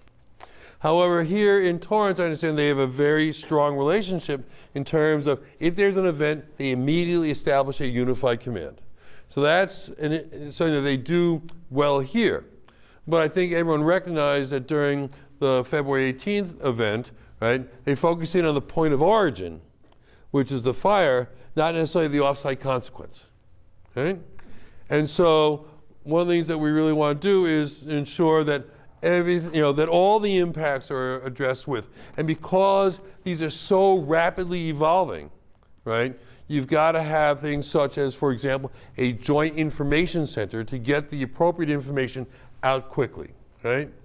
And often there's a lag time, but because this is evolving so rapidly, this has got to be implemented quickly. Now, sometimes the information just isn't there, right? But you want to make sure that you have the mechanism to get things out. And we talk about how we want to ensure that there is one message, but many voices, right? Because the last thing you want is one official saying one thing and another official saying another thing, and then that becomes the story, not the initial message, right? And I can tell you this is not easy in any circumstance, right? And because this is happening so rapidly, right, it is very difficult, So just, it's not a perfect world, especially in what is referred to in the HAZWOPER standard as uncontrolled releases. See, the HAZWOPER standard deals with two things. One is uncontrolled waste sites, and the other is uncontrolled releases. And if you really want to get bored, I will go into detail, but we won't do that tonight, okay? I know, you're so disappointed, Jesse. So the requirement here is to have a unified command, joint operations, and a joint information center known as a JIC, okay? So am I really driving you crazy? This is on-the-job training. This is the advanced version, okay? See, it's harder to get a beat on me, right, if you move. So then we also want to look at, say, okay, I can't tell you how many times I have read emergency plans, not for refineries, but for all sorts of folks, and they say, in this thing, say, okay, we're going to call on these resources. And then you call those resources and they go, huh? Right? Or they've promised those same resources to everyone, right? So one of the things we want to make sure that there are sufficient resources in terms of things such as mutual aid. Like, we're going to call these other folks and they're going to help us out. But we want to make sure those people that they call to help them out can actually do it, right? And there are things such as external response organizations that exist. I know you've got a mutual aid, industrial mutual aid, an IMO, something around here. Up in Contra Costa County, they've got a very advanced mutual aid organization within their care group, right? And we also want to make sure you have the appropriate materiel and personnel. Okay? I get a hard time, people say, no, it's supposed to be material with an A. But actually, material is things, material is stuff. It's maybe a distinction without a difference, but I like it, okay? And you have to have the right personnel, people trained. And also that issue of interoperable communications, meaning you don't want someone rolling up on scene talking into a radio that doesn't talk to the people you want to talk to, right? And this has been an issue over the years. There were some things between the FCC and public and private, but we don't want that. And I know that, again, Torrance has got a very advanced communications plan with this. And it also failed in this February. They tried Hey. to contact all the public schools, and their communication device did not work in contacting all the schools. And the feds have put billions of dollars into communications, and I'm not sure how far we've gotten. But that's why we're going to require exercises, right? And drills so that we can push the systems and see where it doesn't work, okay? So we talk about interoperable communications and then appropriate EMS and decontamination, okay? And if you've ever been involved in ICS, you always say that demobilization is part of when you fire up, you got to figure out how you're going to shut everything down, okay? For example, I'll go back to the fires. Part of one of our departments in our agency, CalRecycle, is the best, unfortunately, at doing rehabilitation of burned structures. We had 2,000 burned structures during this, so our folks are going in. Well, so initially you had the incident command system, you had all the fire folks and doing all that stuff, but where the fires are out, it kind of transitioned to another level where we're working on rehab of the environment in the homes rather than the fire. But we use the same structure. So it's kind of like how that works seamlessly. So that's what that's all about. And then we talk about training competencies. I want to make sure that the folks who are out there given an assignment are actually trained and competent to do the job. Or in the parlance of the National Fire Protection Association, they're able to demonstrate competency, okay? And so we want to make sure that they are trained appropriately in ICS, SEMS, and NIMS, all those things I talked about earlier, right? And the applicable worker safety standards, right? And in this case, we're talking about that HAZWOPER standard I talked about, but also the respiratory protection standard, the fire brigade standard, the 2 in 2 out, whatever it is applicable to this. I don't really care about your OSHA Form 300 or stuff. I want to talk about only the issues that are addressing here, okay? So these are some of the things that we're looking to make sure that people can do what they want to do. Again, I'll use the example of when I was working in the hospital, our license or our designated emergency response private contractor was also our hazardous waste hauler. They said, oh yeah, we can do all that stuff. Then I said, show me the documentation of your staff that they could actually respond. Well, these folks were actually licensed for transportation of hazardous waste and for a treatment, storage, and disposal facility, not for emergency response. And I said, show me your equipment. And they had some absorbent and some shovels, but they didn't have all the other things that were appropriate. So you want to hold people's feet to the fire. Yeah, how you doing? Okay. And as I said, because these things don't happen on a regular basis, I'm happy to say, is we're going to require a very comprehensive drills and exercises. And we want to just come up with a master schedule so that all the folks can work together, hopefully within the community, right? And that I was saying it's modeled on the Homeland Security Exercise Evaluation Program. I'm not a big fan of HSEEP myself, but it's the one thing out there that's kind of definitively defined what's a tabletop exercise, what's a functional exercise, what's a full-scale exercise. It's just a model. I'm not asking people to comply specifically with that, but based on that, because again, it's got a full definition within that's out there. And we want to say, we want you to address all those things, but you can't do everything all the time. In fact, if you put on an exercise and you've got 30 objectives, you won't accomplish any of them. So we try to keep them fairly defined, and we want them to work with the CUPA, the local folks, to say, well, this year we want to focus on this. And next year we want to focus on that. I have no problem using the same objectives sometimes in multiple years because you want to see how far you've gotten. It will never be perfect. These are emergencies. These are uncontrolled events. But we can improve this markedly, okay? And we want to ensure that we also address worker and community safety elements. and that they test their notification systems. Now, I didn't want to be so restrictive. You have to take 1 from column A and 2 from column B. But what we want to do is say at least every 3 years you do a full-scale exercise. And a full scale means the movement of material and personnel, so they actually do this stuff. Because sometimes you sit around and talk or sit in a room and do messages. Personally, I think you should do at least one of full scale a year. But we're trying to see how it goes. And I know a number of the refineries actually do at least one full scale a year. Okay? And to coordinate with the CUPA or UPA. And one of the things we said is, look, if you've got this, let's say if you're in Contra Costa and you're part of the community warning system that meets all the requirements of here, or at least most of them, just give us that information. You don't have to create something new. And where the holes are, you need to fill in. Again, we don't want people spending a lot of time dealing with administrivia, right?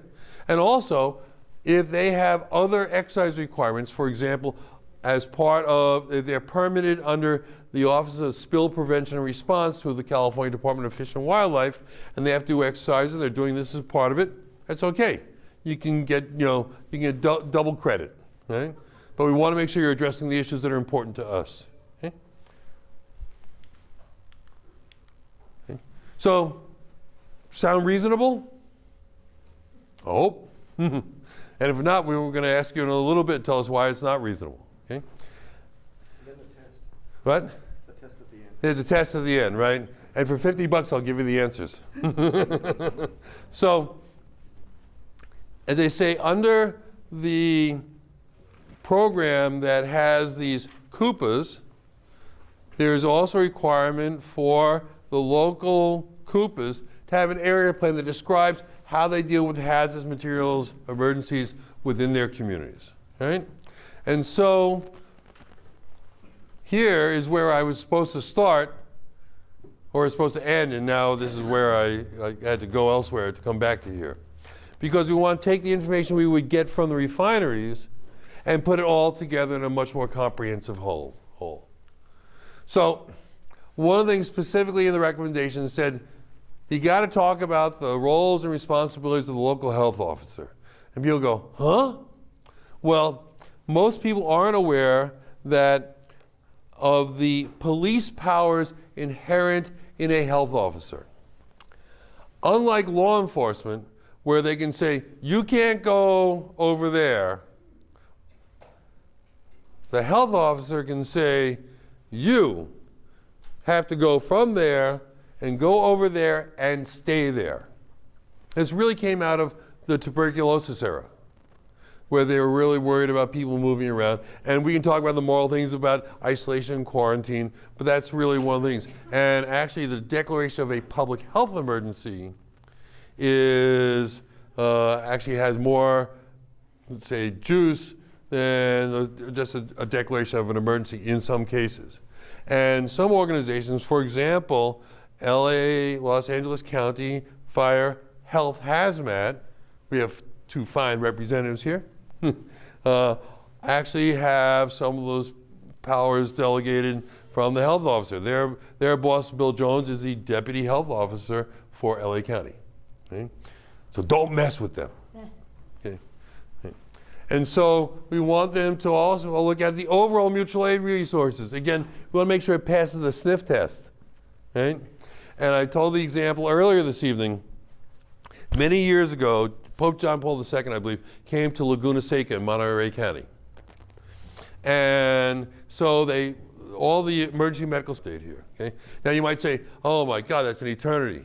Well, in regulation years are like dog years, right? This is actually a very rapid pace for putting in regulations into play. Okay? If we can go do this in a year, that's like rapid. This is like the Usain Bolt of regulations or whatever. Okay? So what do we want to do? Well, we are going to take comments and input from everyone, right? And if you have comments, please send them to here, refinery@calepa.ca.gov. We're going to work on completing this regulatory process. And then one of the things that we're planning on doing is providing guidance to not only the refineries, but also the area to the Koopas so they can do this. And we're going to base it on best practices and what we've learned from elsewhere, and not just here in California, but in the States or around the world. So hopefully I'm going to go on a around the world tour, right, Jim? I have my passports ready. You want to go? You want to take your husband with you? Yeah, okay, good. Okay. And so that because we don't want people to flounder, we want people to put their efforts into things that are substantive. So if we learn things that occur elsewhere, for example, in New Jersey, where they've done a lot of work, and member Engler is from New Jersey, where the state flower is a leaking 55-gallon drum, right? So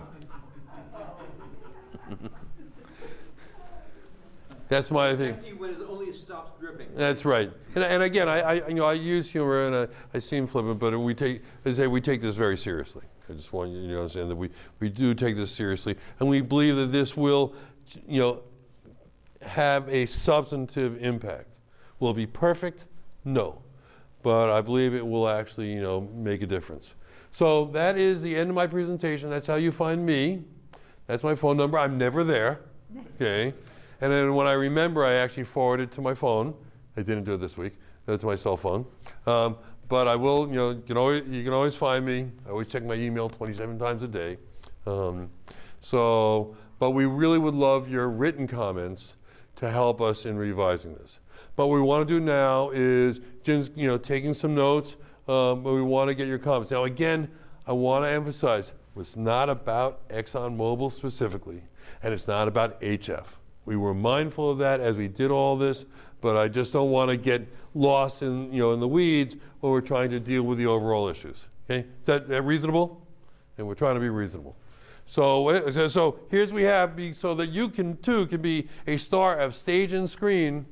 We would love you to come up and bring the band on behind me, boys, and have folks come up, and so that we can capture you for the local Torrance TV station, and we'd be happy to engage in meaningful discussion. So, sir. I had a question about my address. You had a couple of websites or emails on here at the beginning. Oh yeah.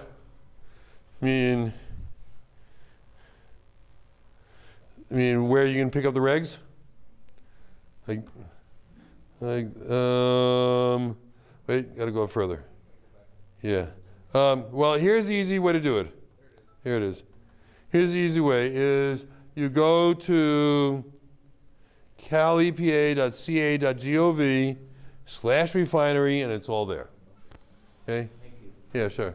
And Jesse knows how to find it. Okay.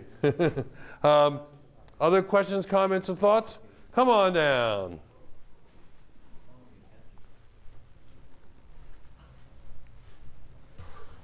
Hi, I'm Tony Churg, and I'm here about the HF. Quite honestly, I'm shocked. Before I start, though, I wanted to hand out. We have been handing this out. I brought something that's relevant to this. That if it would help on this issue here. Paul had this love. There's so many things for me to piggyback off of. But the big thing was off-site consequences, and so I have a graphic that I'd like to. Right, and I've seen the graphic. We've seen it. I've seen it a number of times, and Sally was here earlier. It's a little different. Okay. It's all the congressional districts on. Okay. Okay. So and again, we're aware of this, and so but we can focus in on what we've been addressing here. I'd appreciate it. What I wanted to focus on is the issue now of communication. I was talking with Martin Cerna, and he was not aware that, for example, that sulfuric acid is not volatile, whereas HF as volatile. It is not, no. And that's another thing. Okay. Yeah, and I don't want to go into details. I know, between HF and sulfuric, right? That's what we're going to send you, is the details of our study. We have done a lot of studies, and the question now is in the matter of communication. How do we communicate with people who properly understand what we're talking about, because we have reanalyzed a lot of the safety advisors' reports. We've analyzed the documents. And so I think what we really need on this particular issue is communication amongst people. I mean, we don't want Mayor Fury's house to get inundated with hydrogen fluoride like Mr. Petrus's house got burned down before we make the regs, right? We don't want that either. So we want to improve the communication with the people who might understand the problem from this renewed perspective that we've brought to it. And it is our belief that this will, all the offsite consequences, not just HF and not just here, will be put under scrutiny. That we want to make sure that we actually identify appropriate offsite areas that may be impacted, and hopefully that if the refineries go, well, if we can break that zone down by exposing less people, to take those actions. Right. And in our view, the idea is that you cannot prepare or do something about this emergency once it happens. We believe that the offsite consequences are so widespread, if that settler with 50,000 pounds of hydrogen, so-called modified hydrogen fluoride goes, that too many people will be impacted for us to be able to do anything. And the simplest thing is to go to some of the alternative technologies, and in our view, there was quite a serious error made in the modeling of the comparison between hydrogen fluoride and hydrogen sulfuric acid. And in my view, I think what it is that they used refrigerant in the test for hydrogen fluoride, and that helped it settle out much better than it should, because they did use refrigerant instead of. And I'm not familiar with the study. Yeah. And again, that's outside of kind of the scope of what we're talking about sure. here. But I I have concerns, as everyone does, about anything with an F in it. And yes, well said. That's a big point. And so the thing is that the people who are responsible for notification and emergency management have not really addressed how they could, deal with this crisis. And we are hopeful that the work we're doing here will move us more toward a more scientifically based approach to what the real hazards are. Okay, and then just finally, in terms of the cost, the costs come out of different pockets, because the refinery would have to pay for a conversion. I don't know how much that would cost. More than $1.380. Yeah, I grant that. But the cost of all this equipment and all this other stuff, which is the cost to the public is going to have to pay for all that emergency equipment to try to deal with it. So we're talking about different pockets, and the public has to pay the burden of the health effects and the cost of all the emergency management. And the cost is kind of like a different part, but your comments are duly noted, and please again, send them off to us. And we will inundate you with everything we write. You made that mistake. I am well prepared. I am familiar with the TRAA. Okay, so someone, come on. You know you love us. I do love you. I want to share the love too. Who else? Come on, come on. They were lining up here earlier. I'd say I'm disappointed. Okay. Let me see. HF. I'm feeling HF. No. The amazing Carnac says. It's not. Listening to everything you had to say, what will the consequences be if someone doesn't follow the program as laid out here. And that was brought up earlier, and Jim indicated there's a whole different section where the fines and penalties are being upped for the overall program. Now, again, we understand that for some people, it's a pittance and things like that, but the penalties are being, on another section of this, are being upped significantly. I hope so. Right. This is, to address your comment, I said this in the earlier meeting, we are creating a new requirement for refineries in the regulation. By doing that, that requirement becomes governed by all the penalties that are currently in the statutes that are violations of regulations. So the local authorities, the CUPA and the UPA, can apply the penalties that are currently in the risk management program, the CalARP program in California, to those facilities if they're in violation of these new regulation requirements. So we ratchet up how stringent the requirements are, and the overall statute governs the fact that they can be penalized for violating that new higher requirement. Now, it is true that the penalties in the statute are not super high, and there is a different group of folks that are regulators that are looking at changing the underlying law to raise that penalty level higher, but we cannot do that in regulation. Okay. Okay. And also, you said that this goes into effect in 2017. We're hoping. What happens if the sale of the refinery goes through? Because I heard that it was contingent on their making the necessary repairs before. That is not related to this. That's a relationship with well, the I mean, they AQMD. can thumb their nose at you because by 2017 they'll be out of there. So what do they care? Oh, well, I hope not. We'll come back to haunt them. Okay. Okay. Come on, I have my Kevlar BVDs on. I'm ready for this. Hello, my name's Terry Bickelmeyer, and I live within a quarter mile of the refinery, the ExxonMobil refinery.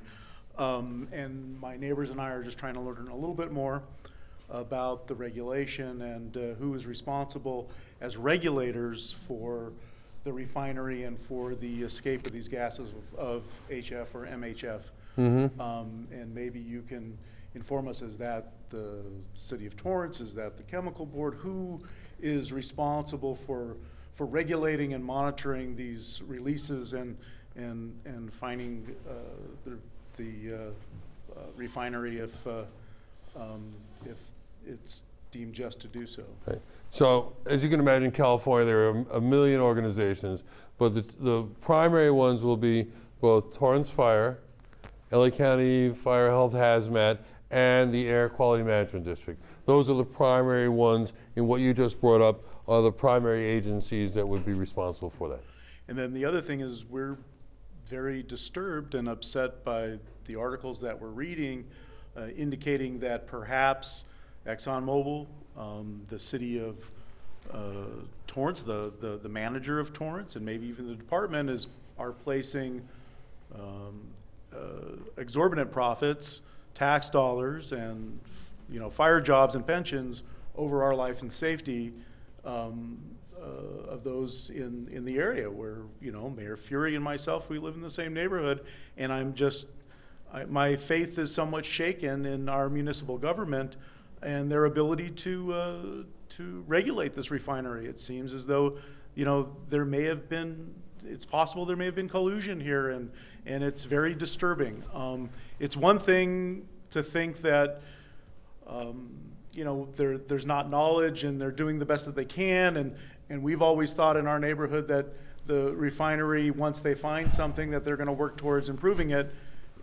These new allegations and these new reports are very, very disturbing in that it seems more like the refinery and the city are hiding things, and they are colluding and putting money over our life, health, and safety. And I just find that extremely disturbing as a 20-year resident of North Torrance. And as you can well imagine, that's outside of my purview, and I really, would be inappropriate for me to address that. But I understand your concerns, and this is you have local folks here that are part of this, and I encourage you to to pursue that to your satisfaction. Thank you, Paul, and I'm hopeful that the state will be able to effectively regulate this refinery where it appears that our local government may have failed. Thank you. Don. I was going to say the Chemical Safety Board. Sure. We're going to have to catch a plane, but I just wanted to say that the Chemical Safety Board is going to have an interim public meeting on January 13th at the City Council Chamber building, and we're going to be reviewing some preliminary findings from our investigation of the ExxonMobil incident, as well as having a panel dealing with the implications of the ExxonMobil incident and the refinery reforms that are taking place, both CalARP and PSM reforms in the state of California. We're having a variety of speakers on the panel, both from the community, from public interest groups, industry, Cal EPA, Cal OSHA, and as well as the workers, the union and the plant. So all those people. What was that? Yeah, in the Torrance. January 13th. What time, Don? 5 p.m. 5 p.m. Because we did mention that at the earlier meeting, but I didn't have the time or the location. So somebody call Nick Green right now. 5 p.m. and it's a long meeting, and bring snacks. Right. Okay. Be a public comment period, And a catheter. at the end. Very good. Where? At the City Council chambers. Okay. We're gonna have the same 8 to 10 government people, and city people, and county people, that all didn't know anything at the last hearing? Say that again. got into trouble because I asked them when we were gonna hear from you, and they were supposed to answer. Well, it wasn't finalized up until last week, I believe. So. No, we may have a copy of that report or finding or There'll be a PowerPoint. in advance. Because see, we see it there, and if we find out there and then they left out something, that was almost a waste of our time. You give us the documentation ahead of time so we can review it, to find errors, omissions, and misrepresentations ahead of time. Because I don't like showing up having to fight and argue, finding things out the last minute when you could have done courtesy just like all did. And if it went online, so I'd be able to review it, so when I come tonight, I already have prepared written things. Because the last thing I saw on the AQMD where they got fined, nowhere did it mention anything that they had gasoline spills that occurred before the explosion. And just so people know our role, we're a federal agency, we're non-regulatory, we're similar to the National Transportation Safety Board. We make recommendations for prevention, which can include regulatory, improving standards, et cetera. And we, out of the Chevron incident investigation in August of 2012, we made another recommendation to the state of California to approve process safety and regulations in the state of California, which is in some part played a role in some of the changes that are taking place. And this is. Did you get involved in the last refinery that had electrostatic precipitator blow up? Well, there's some 7 incidents that have occurred, and Well, my point being is that why did it get fixed back then, and why did it reoccur again? And this is your interim report, right? This is just the first shot. I think it's, just to make it clear, we have a board of 5 people who are presidentially nominated and confirmed by the Senate, and we issue reports and they vote on the reports. So we're not, what's going to happen in this meeting is a report from the PowerPoint from the investigators who will talk about what they found so far, but it's not the final report. That's why we call it an interim public meeting, and these will be preliminary findings. So there's plenty of opportunity. And the whole purpose of the meeting is to get input from stakeholders and others about their concerns. So it's like the first step in our investigative process and opportunity for input. Very good. Thanks, Don. Yeah. And they've been out here all week, really pushing it. Well, he's back. Yeah, sorry. It's not necessarily directly relevant to the notification, et cetera, regs that you're proposing here. A little bit more to the process safety. But let's face it, as we get to decrease the petroleum usage in California and the nation, hopefully, thanks to improving gas mileage in cars, among other things. Right.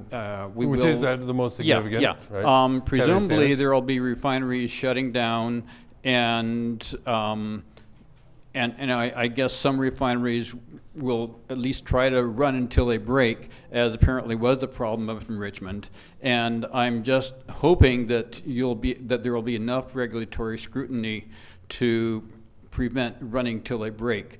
And I think that the municipalities or whatever who are depending upon the taxes from the refineries should be looking ahead enough to realize that those refineries will inevitably be shutting down at some point, and that they should be planning for that and planning for what they can use for that real estate for in the future. This is rhetorical, not directly related to that, but I think it's something that needs to be stated. Good points, and believe me, that's on our minds too. Any other comments, thoughts? If you do, please come on down. Mania, please.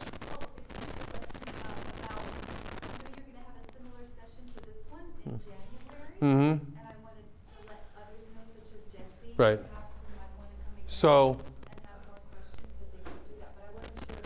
thank you so much. We just got confirmation on some of those. So at this point, as I remember, we'll be joining these fine folks here on January 13th, but on January 11th, I believe at noon at City Council Chambers in El Segundo, and I believe the 3 to 4:30 and the 6 to 7:30 at Banning's Landing in Wilmington, Long Beach, Los Angeles. They kind of, you know where that spot is, right? We'll be doing that. We've got another one tomorrow in Bakersfield at 1:30 to 3, and another one in San Luis Obispo from 6 to 7:30 tomorrow, and another one in January 20th in Richmond. Hopefully we just got this confirmed. I've been on the road. Hopefully by Monday or Tuesday it'll be back on our website, and we'll send it back out to our mailing list. And that's another plug that if you've not signed up for our mailing list, please do so. Notice that segue, how I did that? Okay. Any other comments, thoughts? Those meetings are going to be the same presentation? Basically the same presentation. Thanks, Jesse. Okay. You're the second folks to submit stuff. Thanks. You're surprised it's 2 weeks in Bakersfield. Okay, Jesse. Hello, my name is Jesse Marquez. I'm a Wilmington lifetime resident. I'm also the founder and executive director of the Coalition for a Safe Environment. And one of the areas that we specialize in researching are petroleum industry rules, laws, regulations, and plans, and things of that nature. So what I've done, again, like I mentioned, thank you, Paul, for having posted it and make it available, because I've done an easy job for you. Many times when we prepare public comments, we'll say and reference page 3, paragraph 4, line 2. But we found out it was very difficult for people to understand that, even the staff that we turn it to. But because we're a community-based organization, we want to make sure the public understands what we're doing. So what I've done is actually, we typed in all of our recommendations and changes. Now, so you know, there is nothing wrong or bad with what they proposed. That's the good news, okay? Oftentimes we hate things that they put in there and we have to argue over it. But in this particular case, there was public meetings held in the past, and many of those recommendations are included in these documents. So there's nothing wrong with it. There's nothing bad what's being proposed. So we support all the amendments being proposed. Because we have so much experience in our research that we do, we learn what is the best. Since I live in my community, my family lives in communities, my family neighbors all live throughout here, we take it very serious in what we do, so that when new regulations come out, we will scrutinize them to every detail so that we know whatever we write will be in the public's best interest. We're not there for glory of our little organization or just my little community. We are our brothers and sisters' keeper when we prepare these documents, because we understand many communities do not have organizations like ours that delve deeply into it. But I also have to mention too is that since we're a nonprofit group, it all depends a lot of time on our time availability. So that one thing you do not know, in October, they had 2 other documents that were up for review, and I did not have time to even look at those 2. So I'm hoping to get to them and still submit them. But anyways, what we do, and what I did here, and I provide copies to everybody if you want a copy, and I can email it to you, is actually redline new information that we felt should be included, okay? Like, for example, other types of industries and cities have community advisory committees. So in here, we redlined it into it. There should be a refinery community advisory committee. This way, you meet monthly with the refinery, and then you're able to understand what programs, what projects, and things they have going on at that time. And so it provides a good opportunity to learn, what is being done and make recommendations. Paul mentioned one thing too about communications going back and forth, and one person saying one thing and one person saying something else. Well, that's exactly what happened at the Torrance meeting. One person got up there and said there was no public health danger whatsoever. And then another government person said, well, we did some studies after the fact. We collected the ash, had it analyzed, and toxic metals were found in it. Well, that's not good enough. And I'll just mention some of the things in here so you have some idea. We actually recommended that they create a refinery on-site hazardous chemical book. So they actually have a book there on-site, because what happens is that if we're going to notify the public needs to know exactly what happened. If a chemical comes out of that, what are the impacts of that chemical? Some things may have a very short-term effect. You'll be dizzy, upset stomach and things of that nature. But then some things may have a longer-term impact, and so we need to know what are those dangers. Because what happens is, you'll rush your child in there because you saw the black smoke. The child is being treated for an asthma attack. But what happens if it was hydrogen fluoride that was released? What happens if it was benzene released? The doctors and nurses are not looking for that. So having communications with the refinery that's in here, like for the medical, is great, because see, the hospitals and clinics and doctors need to know what the public was exposed to, so when you do come into emergency, or a few days later, you're getting worse, here is a bulletin. We had this incident. This was released. Okay?